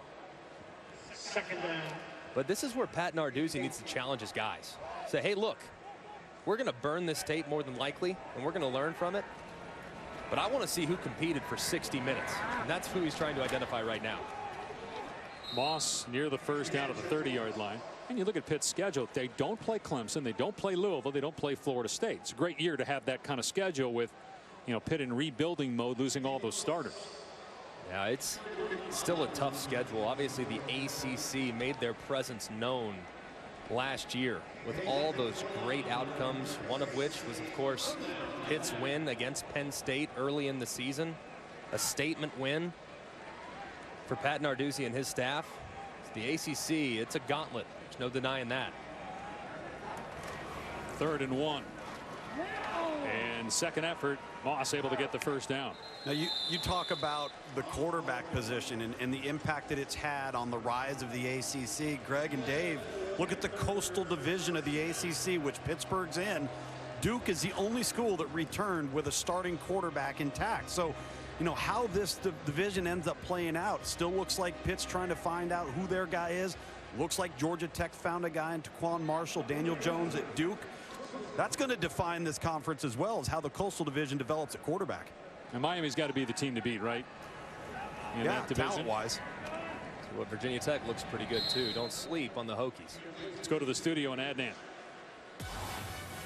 Don't sleep on this Lexus halftime report either, fellas. We'll break down what's happening with UCLA. That game's over on ABC as Memphis right now is hanging tough with Josh Rosen and the Bruins. Also, Michigan's offense right now stumbling against Air Force defense, not having as many issues with the option. Also, Jesse Palmer and Joey Galloway on Lamar Jackson. You can't stop him. You can only hope to contain him. What does Clemson's defense have to do? Looking forward to that game tonight on ABC. Dave, back to you and Greg. And then we saw Lamar in person last week against North Carolina as DiNucci throws, and it's nearly picked off by Ramon Richards. And we were on the field watching him before the game, and he's gained some weight, about 10 pounds, much stronger in the lower body, has not lost anything in terms of speed. He still has that cannon for an arm. But he's more patient. He can do it in more than just one way now.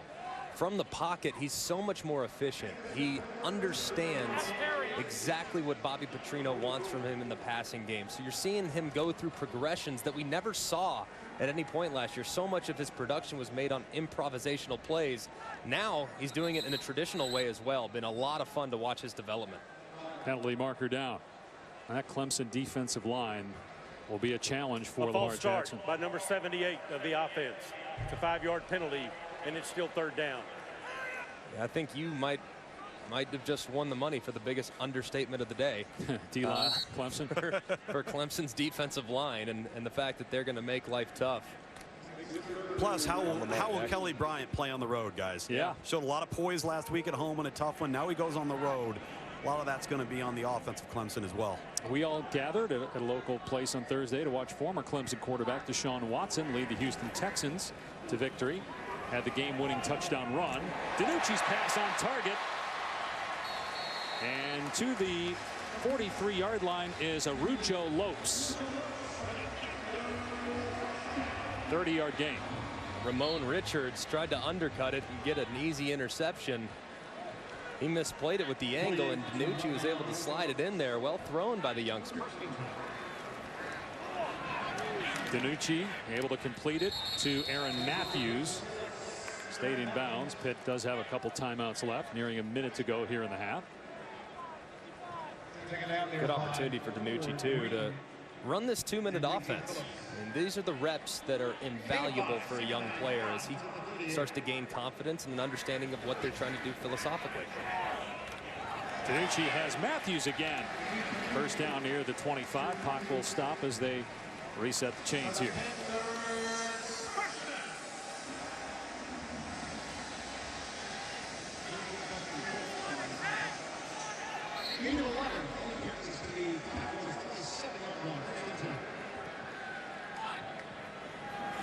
DiNucci drops back and throws that one away. Matthews, he was going there again, but he was well covered by Williams. You see some off coverage naturally from Oklahoma State to the field, just begging you to throw one underneath that they could potentially undercut. But DiNucci opts to go to the press coverage, the boundary. Sometimes you have to look for the point of least resistance. And DiNucci will learn that as he grows and continues to get comfortable. And his new fan club enjoying it as well. Is it safe to say that those guys with the painting on their chest, they're a little fair weather? You think that's for Roethlisberger too? Are they going to do this back-to-back days? There you go, yeah. Try that in December. High pass, and the catch made inside the 15-yard line. Great catch. Grab by French. Let's see if that foot gets down. From this angle, it looked like it did.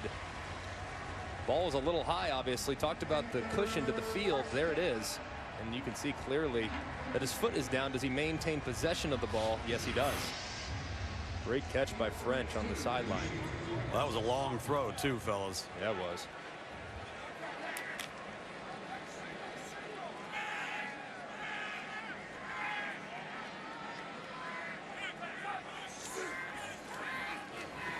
DiNucci in trouble here. Able to escape. Throws on the run, and it's incomplete. Should have been caught. Flowers couldn't hang on. That's a great play by Ben DiNucci, a right-handed passer, avoiding the sack, moving to his left, throwing back across his body. and giving the intended receiver a nice catchable ball. This ball's got to be brought down. Flowers just fighting with it there. Looked like he was held as well by the linebacker Kirk Tucker, who, by the way, is from Tucker, Georgia, and went to Tucker High School. Thought that was interesting. Look at you doing homework. Good job. 49-7, bro. Got to empty the bucket here. Pat on the back. DiNucci to the end zone, off the fingertips of Reuben Flowers. You're shaking your head. What happened, Greg? Man, that just another missed opportunity from DiNucci. And the last drive, he missed a deep ball in the corner that could have been a huge explosive play. This time he misses a tight end, just popping right over the football, right in the middle of the field. That's what Pat Narduzzi said. He said, look, DiNucci is a leader. He's a great athlete, but the consistent decision making is what separates him from Max Brown. That's twice now that DiNucci allowed open receivers and passed them up, throwing to a more covered target and a more difficult throw. So 3rd down and 10. DiNucci throws underneath, caught at the 10-yard line. Arujo Lopes leaps the defender into the end zone. Touchdown pick.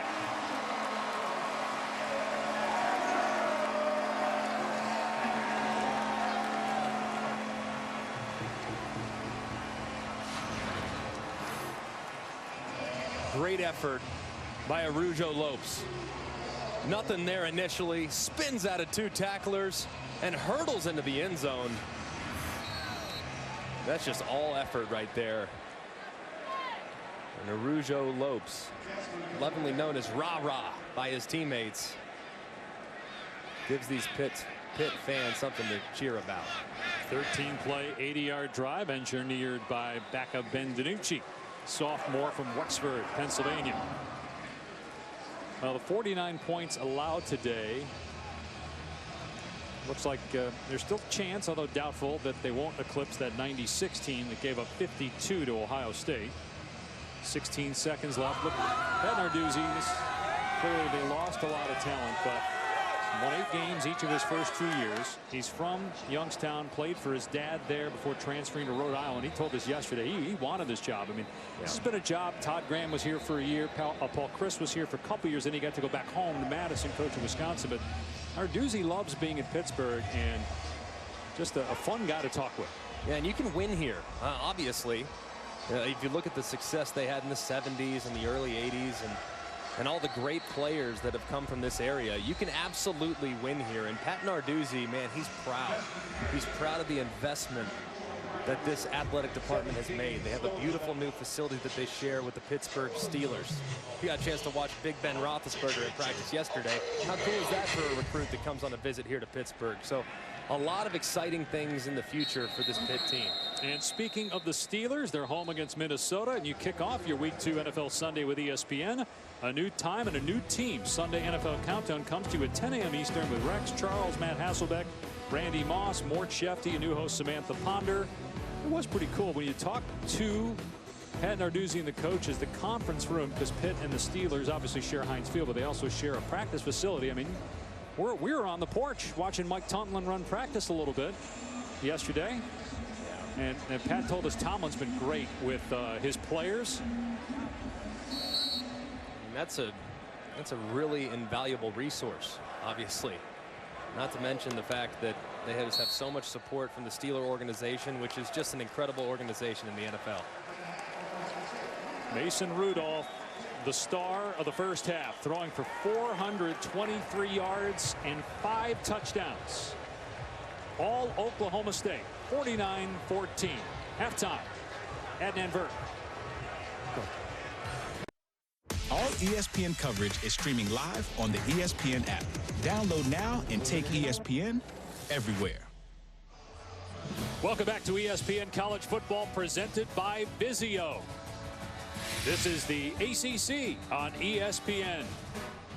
From the Steel City, the Pitt Panthers hosting Oklahoma State, and the Cowboys running away with this one. Big at halftime, 49-14.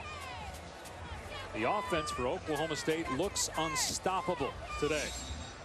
9 of 9 on 3rd down, over 500 yards of total offense, and they had the ball for less than 14 minutes Pittsburgh got a kickstart at quarterback with Ben DiNucci, but probably too late for the Panthers in this one.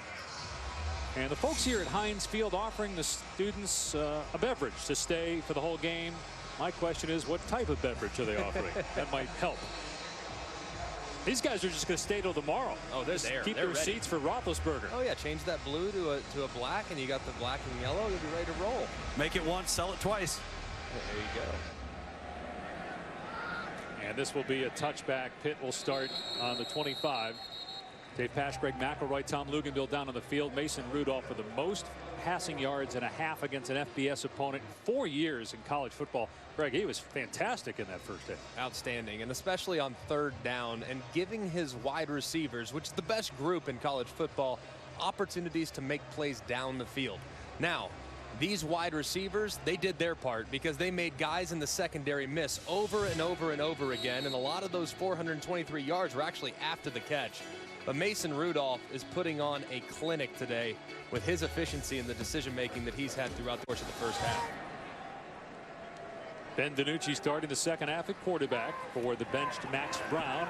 And that pass out in space caught by Arujo Lopes for a gain of 8. Let's bring in Tom. Well, Mike Gundy at Oklahoma State said that he wants to tackle better on defense with Ben DiNucci now in at quarterback. Obviously more of a run threat in the ability to improvise. But talking to Pat Narduzzi, he said he's evaluating everybody. He's going to see who finishes, and those are the guys he's going to play with because every single play is going to be scrutinized, and he let his team know that at halftime. Arujo Lopes, a guy that's finishing. He wasn't really targeted at all until the end of the first half. Caught a touchdown and just got 16 yards there.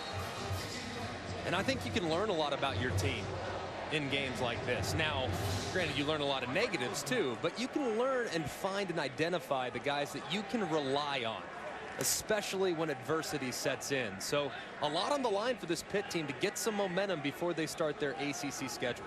You got Georgia Tech on the road next week. Here's Olesen, and he's wrapped up after a 2-yard gain. So tough to replace James Conner, the great running back who now in the National Football League. Remember, Conner was battling cancer 2 years ago, and Olesen became the starting running back. He rushed for over 1,100 yards, was the ACC Rookie of the Year. But when Conner was healthy, got his starting job back. They're hoping Olesen can be that guy again in 2017. He's been a bright spot, not necessarily today. Of course, the numbers would suggest that he's struggled. But if you look at him last week, he provided a few big plays. Here's DiNucci keeping and getting the first down. And rather than getting hit by Trey Flowers, wisely DiNucci steps out of bounds inside the 30-yard line, a run of 23. And this is what Ben DiNucci gives you. The zone read game and getting him out in space. Max Brown is a much more polished thrower, is a more accurate thrower, and makes much more consistent decisions over the course of the game plan. But he does not provide the element with his legs. That's what Ben DiNucci does provide. And it's been a really nice sight for these Pitt fans that have stuck around to see this offense starting to have some success. On the pitch, Olesen dragged down by Kirk Tucker out of bounds. Short game. It's abundantly clear, though, guys, that they need to build this offense around Ben DiNucci. The team's responded to him. The sideline over here for Pittsburgh has responded to him. And I think it gives what is already a diverse offense scheme-wise even more options going into each and every week with a game plan. What does that mean for Max Brown, right? You get beat out by Sam Darnold. You're a grad transfer. You come to Pitt thinking you're going to be the guy. And then, you know, week 3, you're out of a job, so to speak. Pump fake. Shot to the end zone. In traffic. It's incomplete, intended for Matthews. Trey Flowers, Oklahoma State's best defensive back, shaken up there. A.J. Green and Flowers collided. And I think for Max Brown, though, I mean, all is not lost. He's still a captain, very well respected in this Pitt locker room. And we don't know for certain what's going to happen here in the next few days while they're evaluating every position on this football team. When they go back and look at the film, maybe they'll be very displeased with some of the decisions that DiNucci made. But his athleticism, it adds a whole new dimension to this Pitt offense. Oh, DiNucci mauled back at the 42-yard line. Lost the ball, but able to cover it up. Jordan Brailford got there.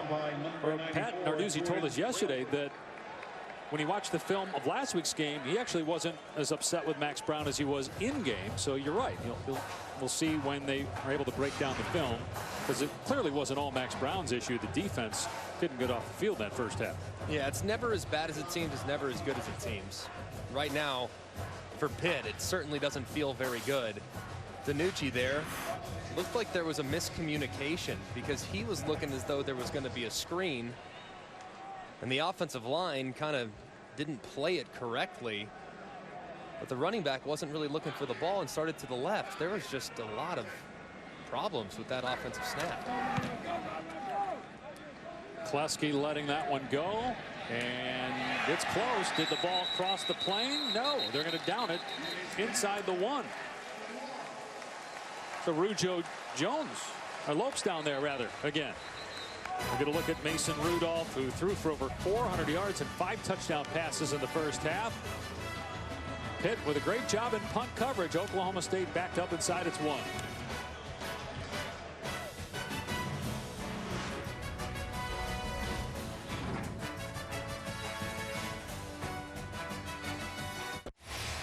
Welcome back to ESPN College Football, presented by Vizio. With Greg McElroy, Tom Luganville, our entire crew. I'm Dave Pasch here in Pittsburgh at Heinz Field, where Oklahoma State is in command, but backed up here on its first series of the second half. Rudolph, fade pattern. It's caught by Washington at the 30-yard line. Still going, and finally pushed out of bounds. Man, is he good. He's so good, and finds the ball and locates it so easily in the air. This is just a deep ball that's underthrown. No push off there. Just stop on a dime, slow your momentum, catch the ball, and then burst upfield. That's something that's so difficult to cover for Avonte Maddox, the corner. The underthrown deep ball, it's almost unstoppable.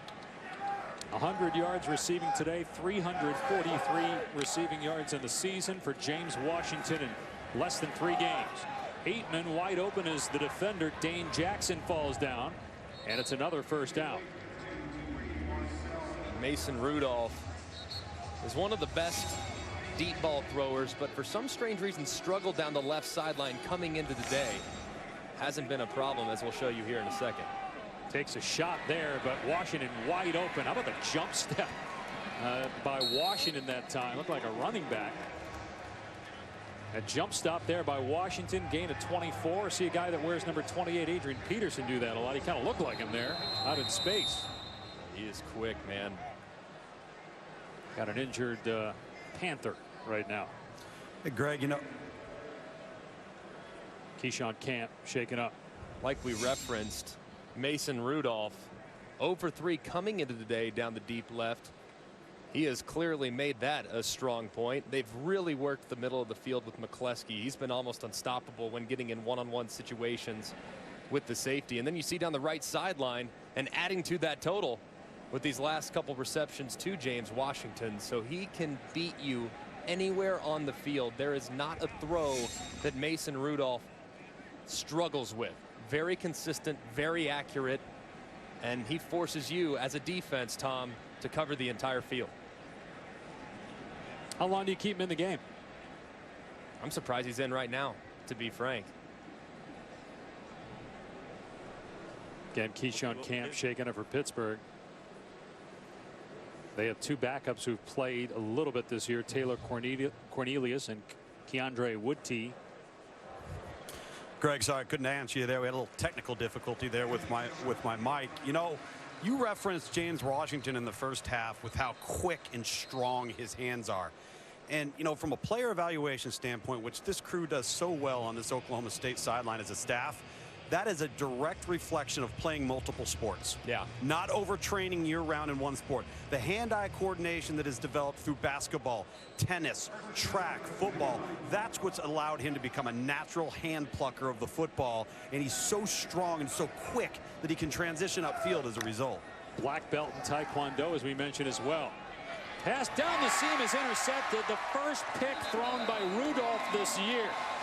Avonte Maddox with the interception. Only the 5th thrown by Rudolph since 2015. Rudolph gets baited by Avonte Maddox. Number 14 for the Pitt Panthers. What a great play by the captain. Seeing that the ball will be seam route placed at the spot of the vacate interception. and trying to overcompensate by getting over the top. Well played defensively. A rare mistake from Mason Rudolph. He had gone 216 consecutive passes without an interception, the longest active streak in the country, and a school record, breaking Brandon Whedon's mark of 194 consecutive back in 2011. And his coach there, Mike Gundy, saying shake it off. Again, we'll see if Rudolph is done for the day after that. It's interesting watching Mike Gundy on the sideline down here and the trust and faith he has in his staff. He is rarely involved in decisions as far as face-to-face interaction with his football team or with his coaches. He's often set back down the field a little bit, and he's away from the action. I think he's watching it from a bird's eye view, but boy, this is a staff that is a well-oiled machine. I think he chimes in when he feels like he needs to. Well, look at him on the staff here, guys. Yeah. He's sitting back there. Guys are coaching. They're signaling in. Just a really well-oiled machine on that side of the football. Mike Yursich is the play caller, the offensive coordinator.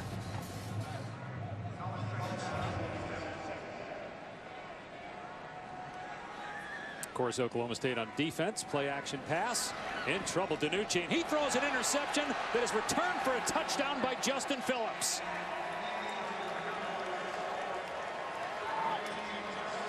Oklahoma State has scored a defensive touchdown in each of its first 3 games this season. And that's 2 by Phillips this year. They're one of the best in the business when it comes to forcing turnovers and creating points. Just a throw that misses inside by DiNucci. Ball's tipped up and corralled with relative ease by Phillips as he high steps his way into the end zone. But really, Chad Whitener, the middle linebacker, number 45, created the deflection and created the play. Extra point makes it 56-14. The coaches upstairs in the Oklahoma State booth. Loving it.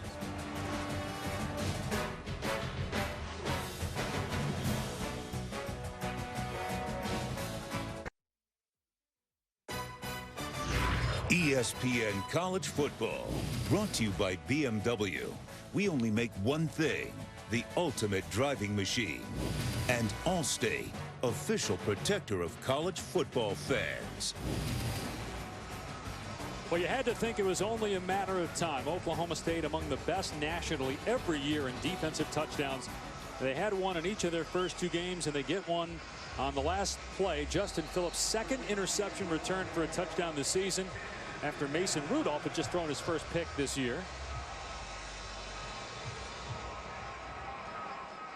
Ben DiNucci in for Max Brown. They're trying to get as much of a look at him as they can and make a decision about who they're going to have a quarterback going forward as this kickoff sails out of bounds for a penalty. Let's go to the studio and Adnan. All right, Dave, once again updating you on what so far has been a terrific game. Memphis and UCLA, as both offenses are humming. Riley Ferguson here to Anthony Miller. You see him make the catch there. Currently, Memphis is a 3-point lead. It's at the half, and it's on ABC, Dave. Well, remember, UCLA to open the season looked like it was dead against Texas A&M and had that great comeback. A 3-point deficit is a heck of a lot easier to overcome than a 34-point deficit. At least I think. My point was that don't count out Josh Rosen. That's the point. Yeah, he's certainly proven this year to be a second-half player. Although his numbers on the road not nearly as good as they are at home. And as you pointed out, it's a 9 a.m. start for those guys. Olesen running off the right side, gets tattooed at the 38-yard line. Big hit by Mwaniki. Take a look at Oklahoma State's schedule. They have TCU at home next week. Got to go to Texas, but you get Bedlam at home and Kansas State at home. West Virginia, too. Don't sleep on that game. Going to West Virginia the week before you play your bitter arch rival, a game that everybody's going to be talking about. They better be ready for the Mountaineers and Will Grier, who is one heck of a quarterback. Little shovel pass to Matt Flanagan. Big play. Inside the 40. I know you and Luke's went chalk on your playoff picks, picking the exact 4 teams that made it last year. I went outside the box. I picked Oklahoma State. Yeah, but we did it in different order. Yeah, that's true. Oklahoma State, I mean, the Big 12's resurgence has been one of the more intriguing storylines so far to this point of the 2017 season. Last week's performance by Oklahoma, this performance by Oklahoma State. Kansas State has a chance to get a win against an SEC team tonight when they play Vanderbilt. So the Big 12 certainly garnering a lot of respect. DiNucci to Flanagan, first down. I checked that. Arujo Lopes on the catch. All right, again, you guys had the same 4 that were in it last year. I changed it up. I went Stanford. They lost last week, but they're not out of it. Not looking great for the Stanford Cardinal. They got to play San Diego State this week. It's not looking great for the Ohio State Buckeyes either, as they fell and looked bad. Although when they won the national championship, remember they lost week 2 at home to Virginia Tech by 14. So, and that Virginia Tech team went 6-6 in the regular season. So all is not lost for the Buckeye faithful. DiNucci running off the right side, close to a first down. Oh, Greg, you mentioned the resurgence of this conference. Let's not forget about Texas taking on SC this week. That's a tremendous opportunity for this conference to make another step forward. And listen, I think in fairness to college football and to the other participants that we consider for a college football playoff berth, I think it's fair to critique the Big 12 when it comes to defensive football. But at the same time, the performances so far that have been meaningful, I think have carried a lot of weight in the early going here for the Big 12. There's no doubt, Tom. Shantez Moss, short yardage, trying to move the chains, wrapped up by Calvin Bundage, who's back on the field. Did not play in the first half because of getting called for targeting last week. So you're called for that foul in the second half. You have to sit out the rest of that game in the first half of the next game also. But is defense, sorry guys, is defense what's kept? I mean, Oklahoma was in the playoff 2 years ago, but is defense what hurts the Big 12, or is it they just didn't have a conference championship game? No, it's defense. It's defense. For sure. Really? And because your offense is going to lay an egg at some point or another. And these Oklahoma State fans, they remember in 2011 when they played against Iowa State, their offense laid an egg. The defense has to be able to pick you up when your offense doesn't have your A game, and we've seen too many situations where that's happened to Big 12 teams in recent years. Moss gets the first down on 4th down. But guys, go back to TCU Baylor getting left out. They didn't get left out because of defense. They got left out because they didn't play an extra game. At that time, Dave, I think you're right. But now that we're a few years in and what we've seen from a common denominator standpoint, I really believe that the coaches that are on that committee, they're going to place a heavy emphasis on whether teams can either be good, great, or potentially dominant on the defensive side as being a team that's truly going to be there in the end. I don't think we quite knew that yet with the playoff. Here's DiNucci running, and he just has to head for the hills. Let's go back to the studio in Adnan. Hey, Dave, once again, an update on what's happening with Louisiana. It's over on the SEC network because Texas A&M has their hands full with the Raging Cajuns. Kellen Mond here. They're tied at 21, just about 5 minutes gone in the third. Dave? Now that hot seat for Kevin Sumlin cools for the moment with A&M tying that ball game. I don't know if a tie cools it. Well, for now. Yeah, see what happens the rest of the game. Sure. Thinking back to the Texas A&M game just a couple weeks ago, a nice second half performance would be a welcome sight in Aggieland. After the collapse against UCLA. Pass is low, intended for Jester Weah. 3rd down and 10. I think this Oklahoma State team is really going to be a fascinating one to watch. The defense, the way they played today against a physical opponent. Pittsburgh, albeit maybe not as talented as some of the other teams that Oklahoma State has on their schedule, but they're extremely physical, and they have a tendency to play up to the level of their competition. Oklahoma State had nothing to do with it today. They dominated from start to finish with big plays and explosiveness in the passing game and on the ground. DiNucci overthrown and intercepted by Trey Flowers. Flowers is a really good player, and he gets his first pick of the season. Second team all Big 12 a year ago. And that means Oklahoma State's offense will be on the field when we come back.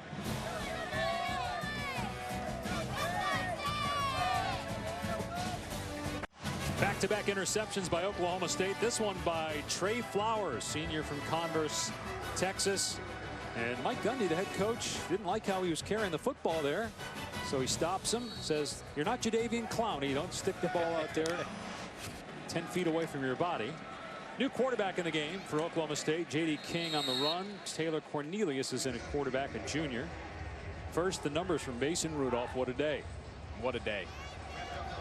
Any other quarterback would say, my goodness, that is a career day. That's as good as it gets. But for Mason Rudolph, he said, oh, it's just another Saturday in September. No problem.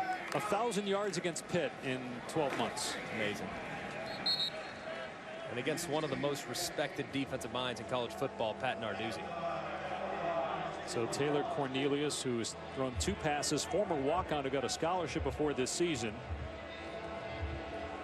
Big guy, 6'6", 225. Big boy. He's been a walk-on, and obviously, like you referenced, he's been a backup for a number of years, just waiting his turn, helping out Mason Rudolph every step of the way. It's guys like that are the backbone of your football team. See how he does here on 3rd down and 7. Going to throw a deep ball that's through the hands of the intended receiver, Tyrell Alexander. So Oklahoma State with a rare punt. That means we get to talk about Zach Seiner. In fact, it's the first punt of the day for Zach Seiner. And we know that kickers are characters, but this guy started his own Heisman campaign. He did lead the country in punts inside the 20 last year. Hope he doesn't pull a muscle. Look at the hang time on that one. And that's a foul. Henderson didn't signal for the fair. He did signal for the fair catch. He said he did, and then he took off. Pitt will have the ball at the 42-yard line.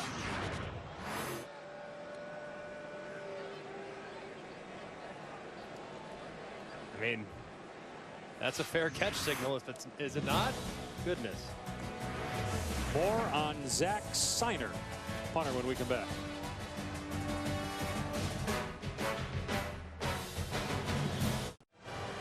Stream every ESPN and ABC college football game live. We're actually doing that right now in the booth, checking out some other games. Watching this one, you'll get access to scores, news, and highlights all season long. Download the ESPN app to start streaming now. Pittsburgh takes over on its 42-yard line. 2 interceptions by Ben DiNucci here in the second half. He'll keep it on the ground with Quadri Olesen, and he's brought down at the line of scrimmage by Kirk Tucker.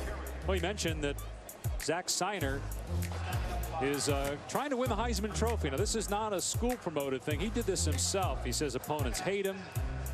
He likes cool dogs. I mean, they'll certainly qualify a guy for a Heisman Trophy. Yeah, of course. Animals love him. Yeah.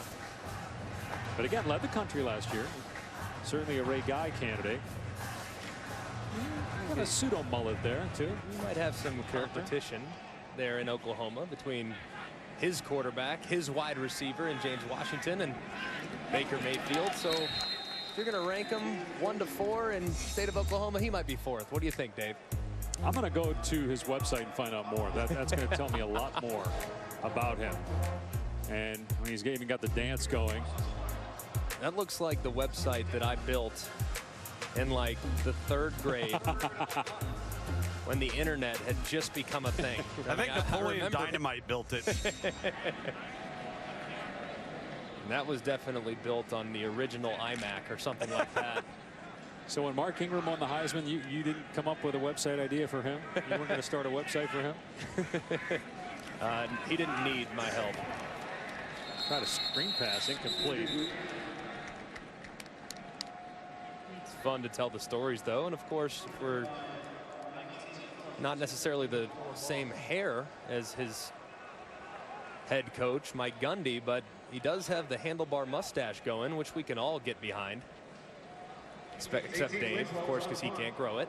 Although all this talk about mullets, I mean, we're in Pittsburgh. Yarmir Yager, Mario Lemieux, those are real mullets. Those have stood the test of time. Mike's had this mullet now for a year, but he's got to make it another year or two, I think, for it to surpass Yager, especially former Penguin. Fair catch at the 16-yard line.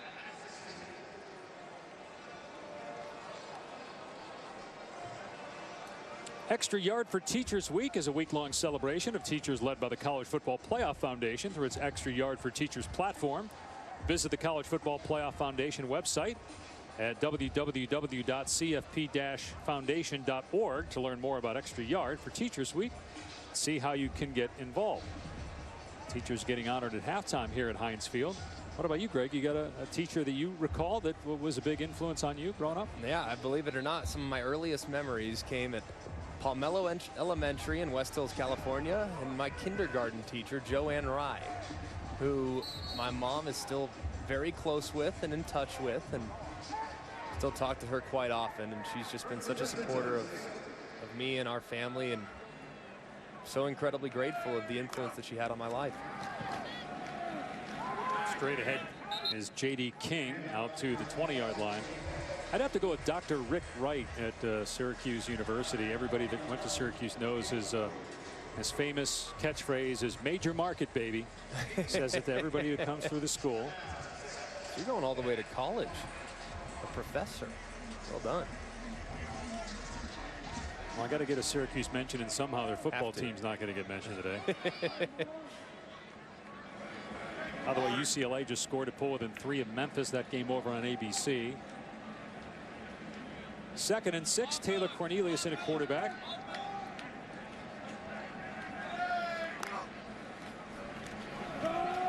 Here's King again, and he'll lose yardage. Let's check in with Adnan. All right, Dave, as you mentioned, UCLA and Memphis, great game right now on ABC. Riley Ferguson, by the way, has got 5 touchdowns, 1 shy of his career high. And this is Josh Rosen to Darren Andrews. Lighten it up. Tigers by 3 against the Bruins. It's over on ABC. Dave?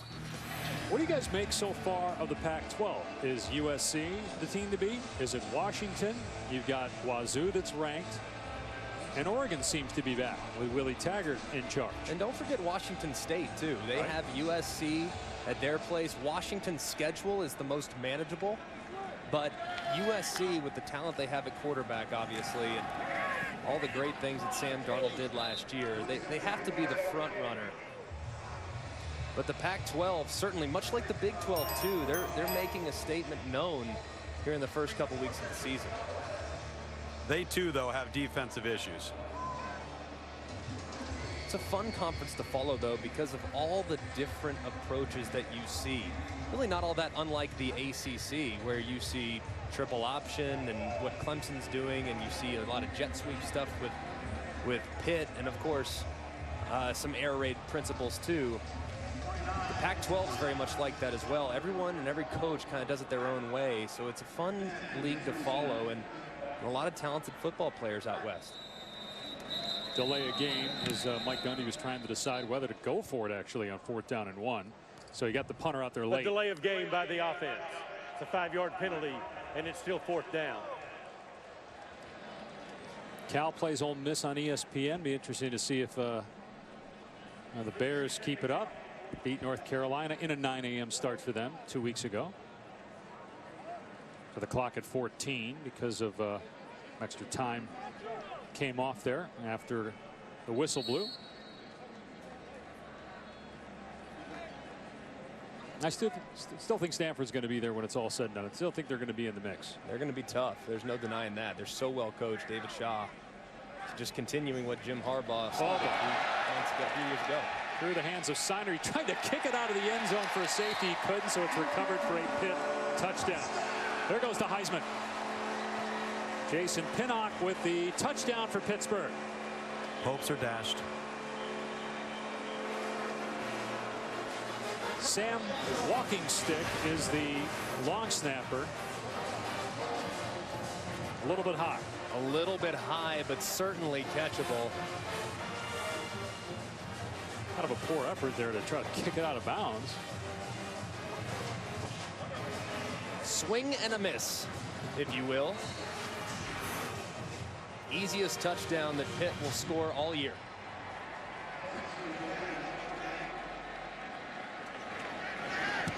Tessman puts it through 56-21. 8 seconds to go in the third. Coming up tonight on ESPN at 7 Eastern. First big test for both LSU and Mississippi State. We thought BYU might be a test week 1, but the Tigers throttled BYU in that game. Mississippi State in Starkville at night. Nick Fitzgerald, quarterback that's trying to get some traction now. People are mentioning him among the better quarterbacks in that league. Big jump can be made by Nick Fitzgerald tonight. He did not play well against top-level competition a year ago. Now, if you're evaluating the skill set, and I know, Tom, you'll echo this sentiment, you evaluate the skill set of Nick Fitzgerald when compared to some of his SEC counterparts. He's as good as anybody because of his athleticism and his big arm. But he's got to play up to the level of the competition. He's going to have one of the best defenses in town tonight to face him with the LSU Tigers. Yeah, and the personnel is a year more advanced around him, too, which I think is going to help. You know, being the starting quarterback a year ago on a team that had a lot of missing components from the year previous. So let's just see how much of a team they've improved, because you're right, the athleticism of LSU coming into town tonight will be a true test. Short kickoff taken on the 6-yard line by L.D. Brown. Brown past the 25. Slammed to the ground at the 35-yard line, and that ends the third quarter here at Heinz Field. It was 49-14 at halftime. It's 56-21. Oklahoma State behind a brilliant performance by Mason Rudolph through 3 here in Pittsburgh.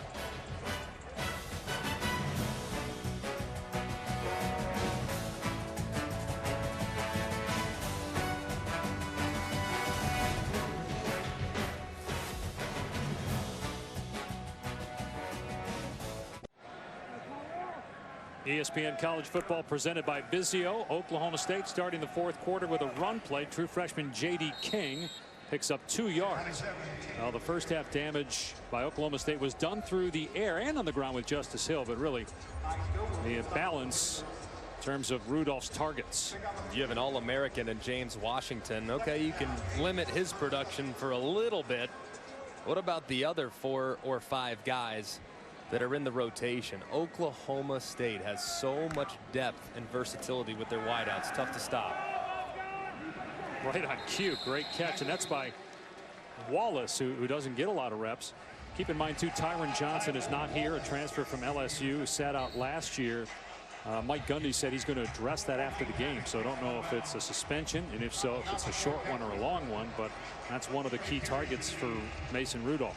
Yeah, extremely fast is Johnson, so he will be a welcomed addition if in fact he comes back.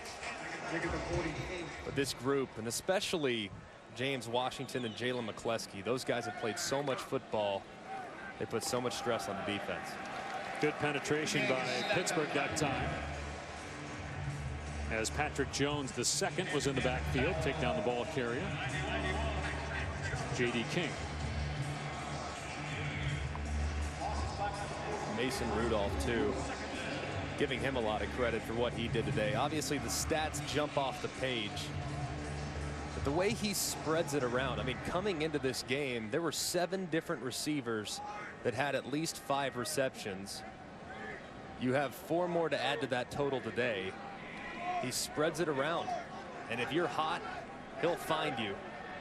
Mason Rudolph is in such command right now of this offense.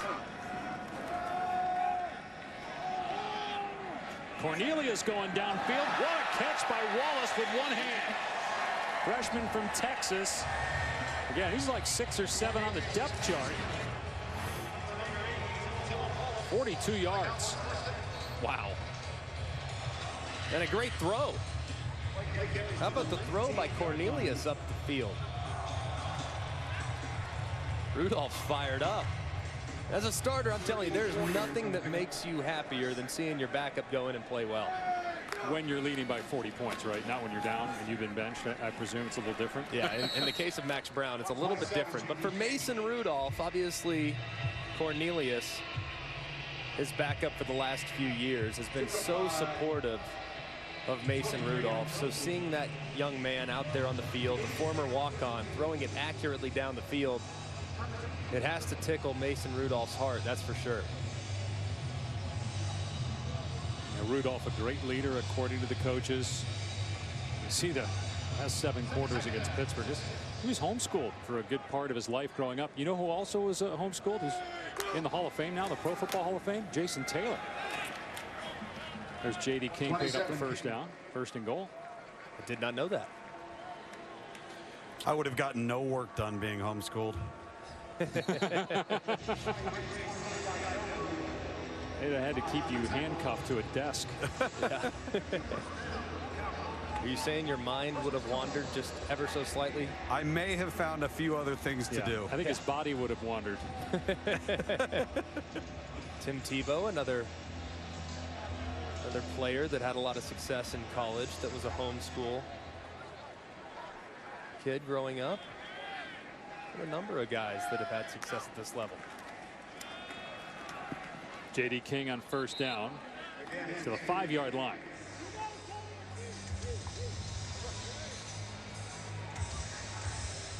Oklahoma State has TCU in Stillwater next week.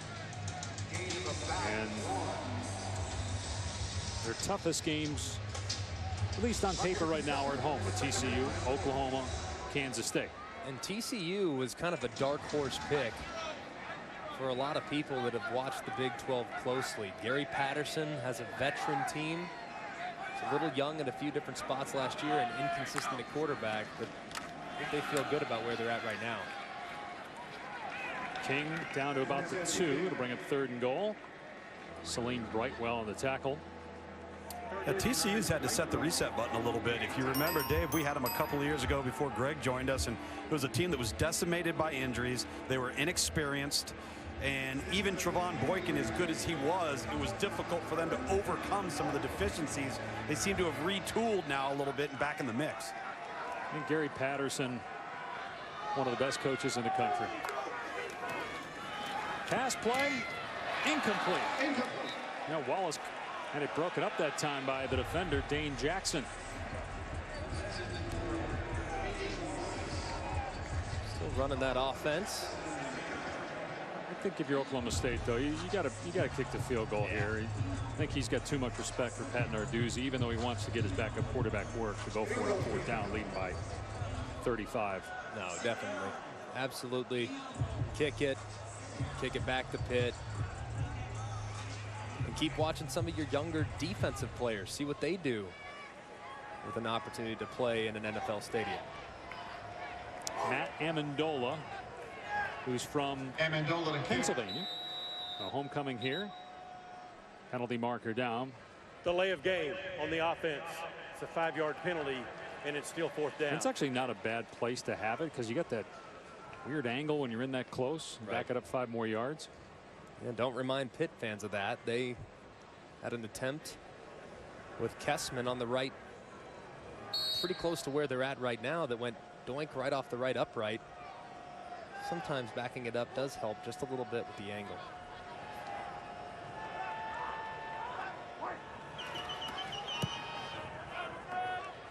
And so it's 59-21 Oklahoma State.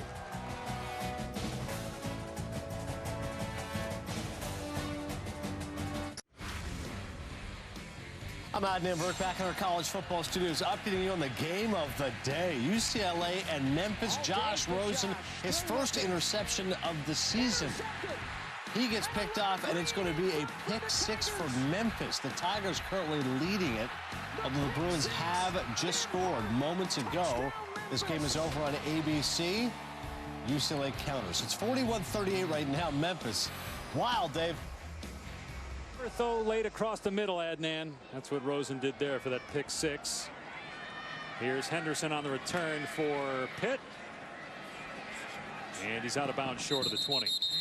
So it is prop day at ESPN. We had the mullets in the first half. Now we're wearing these glasses, and the reason that we have these on, it's part of Oklahoma State's sleep study. Yeah. They actually wear these, and it cuts out blue light. Right. And so it actually makes you tired because blue light eliminates melatonin, so it makes you tired. I actually wore these last night. I tried them. Supposed to wear them for about an hour, hour and a half. Worked? It worked. Really? It did. I felt tired, went to sleep. Sometimes it's hard on the road, get right to sleep. They're stylish too, though. You know, they kind of remind me of Killer Loops back in the day. That's kind of, I might wear these out. Pretty good little look, and if they work, then why not?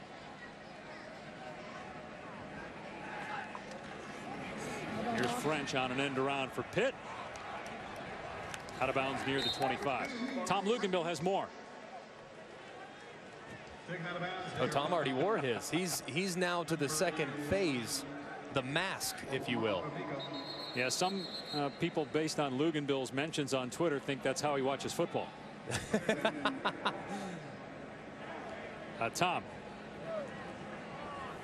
Hey, pal. What? Oh, my goodness. This guy here in the stands, they need to do a sleep study on him. Yeah. Pipe down. Sleeping with his eyes open. Quiet. A few people dozing off. Quiet, please. Well, it is 59-21.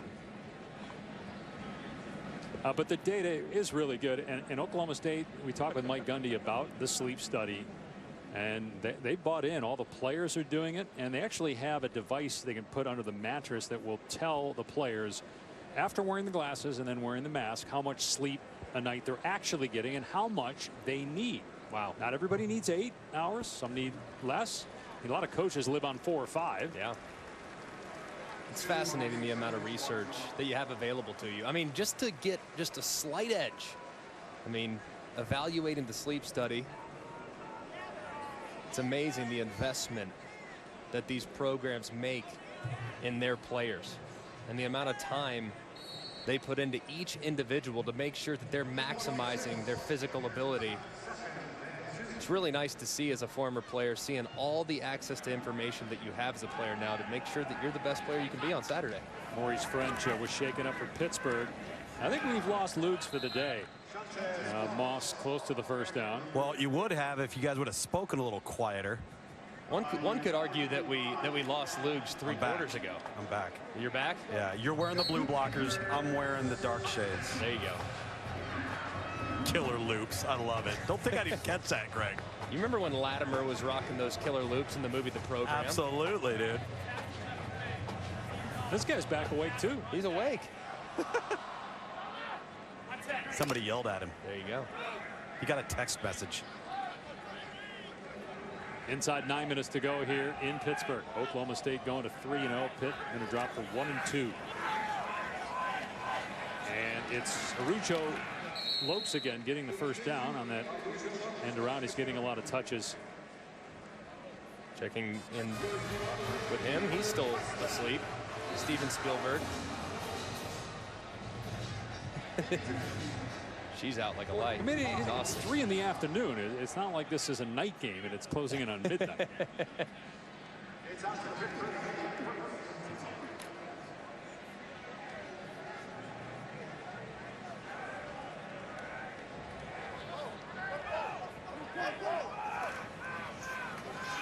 DiNucci, pass on target. There's Lopes again getting the first down. 44-yard line of Oklahoma State. What if Pat Narduzzi's trying to identify guys that have not quit playing? My list starts and ends with Arujo Lopes. Starting at the end of the second quarter, he became kind of a featured guy within the offense catching the football. And he's listed as a backup. Quadri Henderson is technically the slot receiver, the jet sweep receiver. But Arujo Lopes, really at the end of the first half and all throughout the second half, he's been reliable for DiNucci, which is why he's been targeted 7 times. DiNucci throwing it downfield. Overshot Chris Clark. Great Saturday night football game on ABC. No one will fall asleep during this one, especially when Lamar Jackson's on the field for Louisville. As the Cardinals take on the defending national champion Clemson Tigers, 8 Eastern, 5 Pacific. This is the game for Louisville and for Lamar Jackson. If they can somehow win this one, they will jump not only into the top 10, maybe into the top 5 if they can knock off Clemson at home. Yeah, no doubt about it. And they'll be in the driver's seat in the ACC Atlantic. Given the injury to DeAndre Francois at Florida State, you have to think that the winner of that division might be on the line tonight. Nice play there. Shovel pass to Matt Flanagan, 8 of 9. Give us your checklist here in this matchup. Well, Lamar Jackson, to me, is the most outstanding player in college football. He's so dynamic, so difficult to defend, but he's kind of a one-man show. That's why I give the advantage to Clemson offensively. You look at the other 10 guys, Clemson, I think, is better at wide receiver and more complete at running back and along the offensive line. Defensively, shouldn't require much explanation here. 11 sacks last week against Auburn. Need I say more? And then the X factor to me is the home field. Playing in Papa John's Cardinal Stadium. Last time they had a top 5 team in Louisville for a game was against Florida State. The Cardinals won that game by 43 points. And fittingly enough, it was in the 3rd week of the 2016 season. So the home field advantage for Louisville is the X factor tonight. And we watched Lamar Jackson struggle against LSU's defense last year, and Clemson's D as good as LSU's. So what's different about Lamar Jackson to make us think that's not going to happen this time around? You watch him over the first couple weeks of the season, and he's making throws on a consistent basis that he never made at any point last year.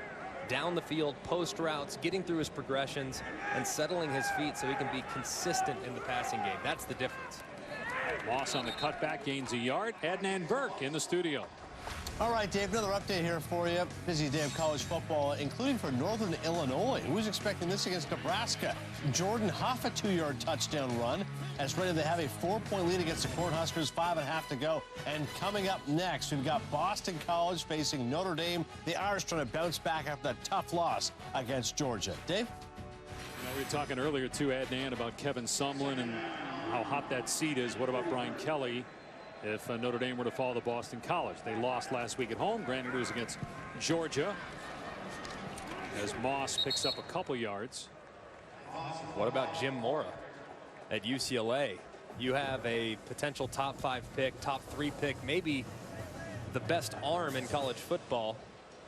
Granted, he was injured for a majority of last year, but they have not come close to reaching their potential over the last couple years. Yeah, they had a nice win against Texas A&M. But Jim Mora, if they were to fall here to Memphis in the 3rd week of the season, you have to think he's going to have to answer some very uncomfortable questions. 3rd and 8 here for Pitt. Oklahoma State brings pressure. Wow, did you see Bundage blitzing, get upended by the back? DiNucci doesn't get the first down. 4th down.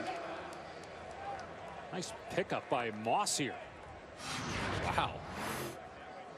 I mean, now he goes vertical. Moss is not fooled. He stays home, ducks a shoulder, and sends him up and over the top. And a good job by DiNucci escaping the pocket. Love seeing that from your running back. And Shantez Moss saving a life there. 49-yard field goal try by Alex Kessman.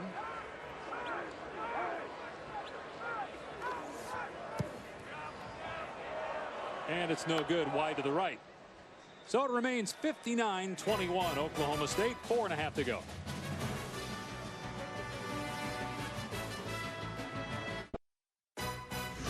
ESPN College Football is presented by Vizio, maker of award-winning 4K displays, and in part by the all-new Mazda CX-5. Driving matters. Perhaps the best offense in college football was on display here in Pittsburgh today. 59-21. The Cowboys all over the Panthers. And it was Mason Rudolph in the first half, threw for over 400 yards and 5 touchdowns. His backup Taylor Cornelius has been in since the early part of the 3rd quarter. Cowboys looking to just run out the clock. L.D. Brown brought down after a gain of 1.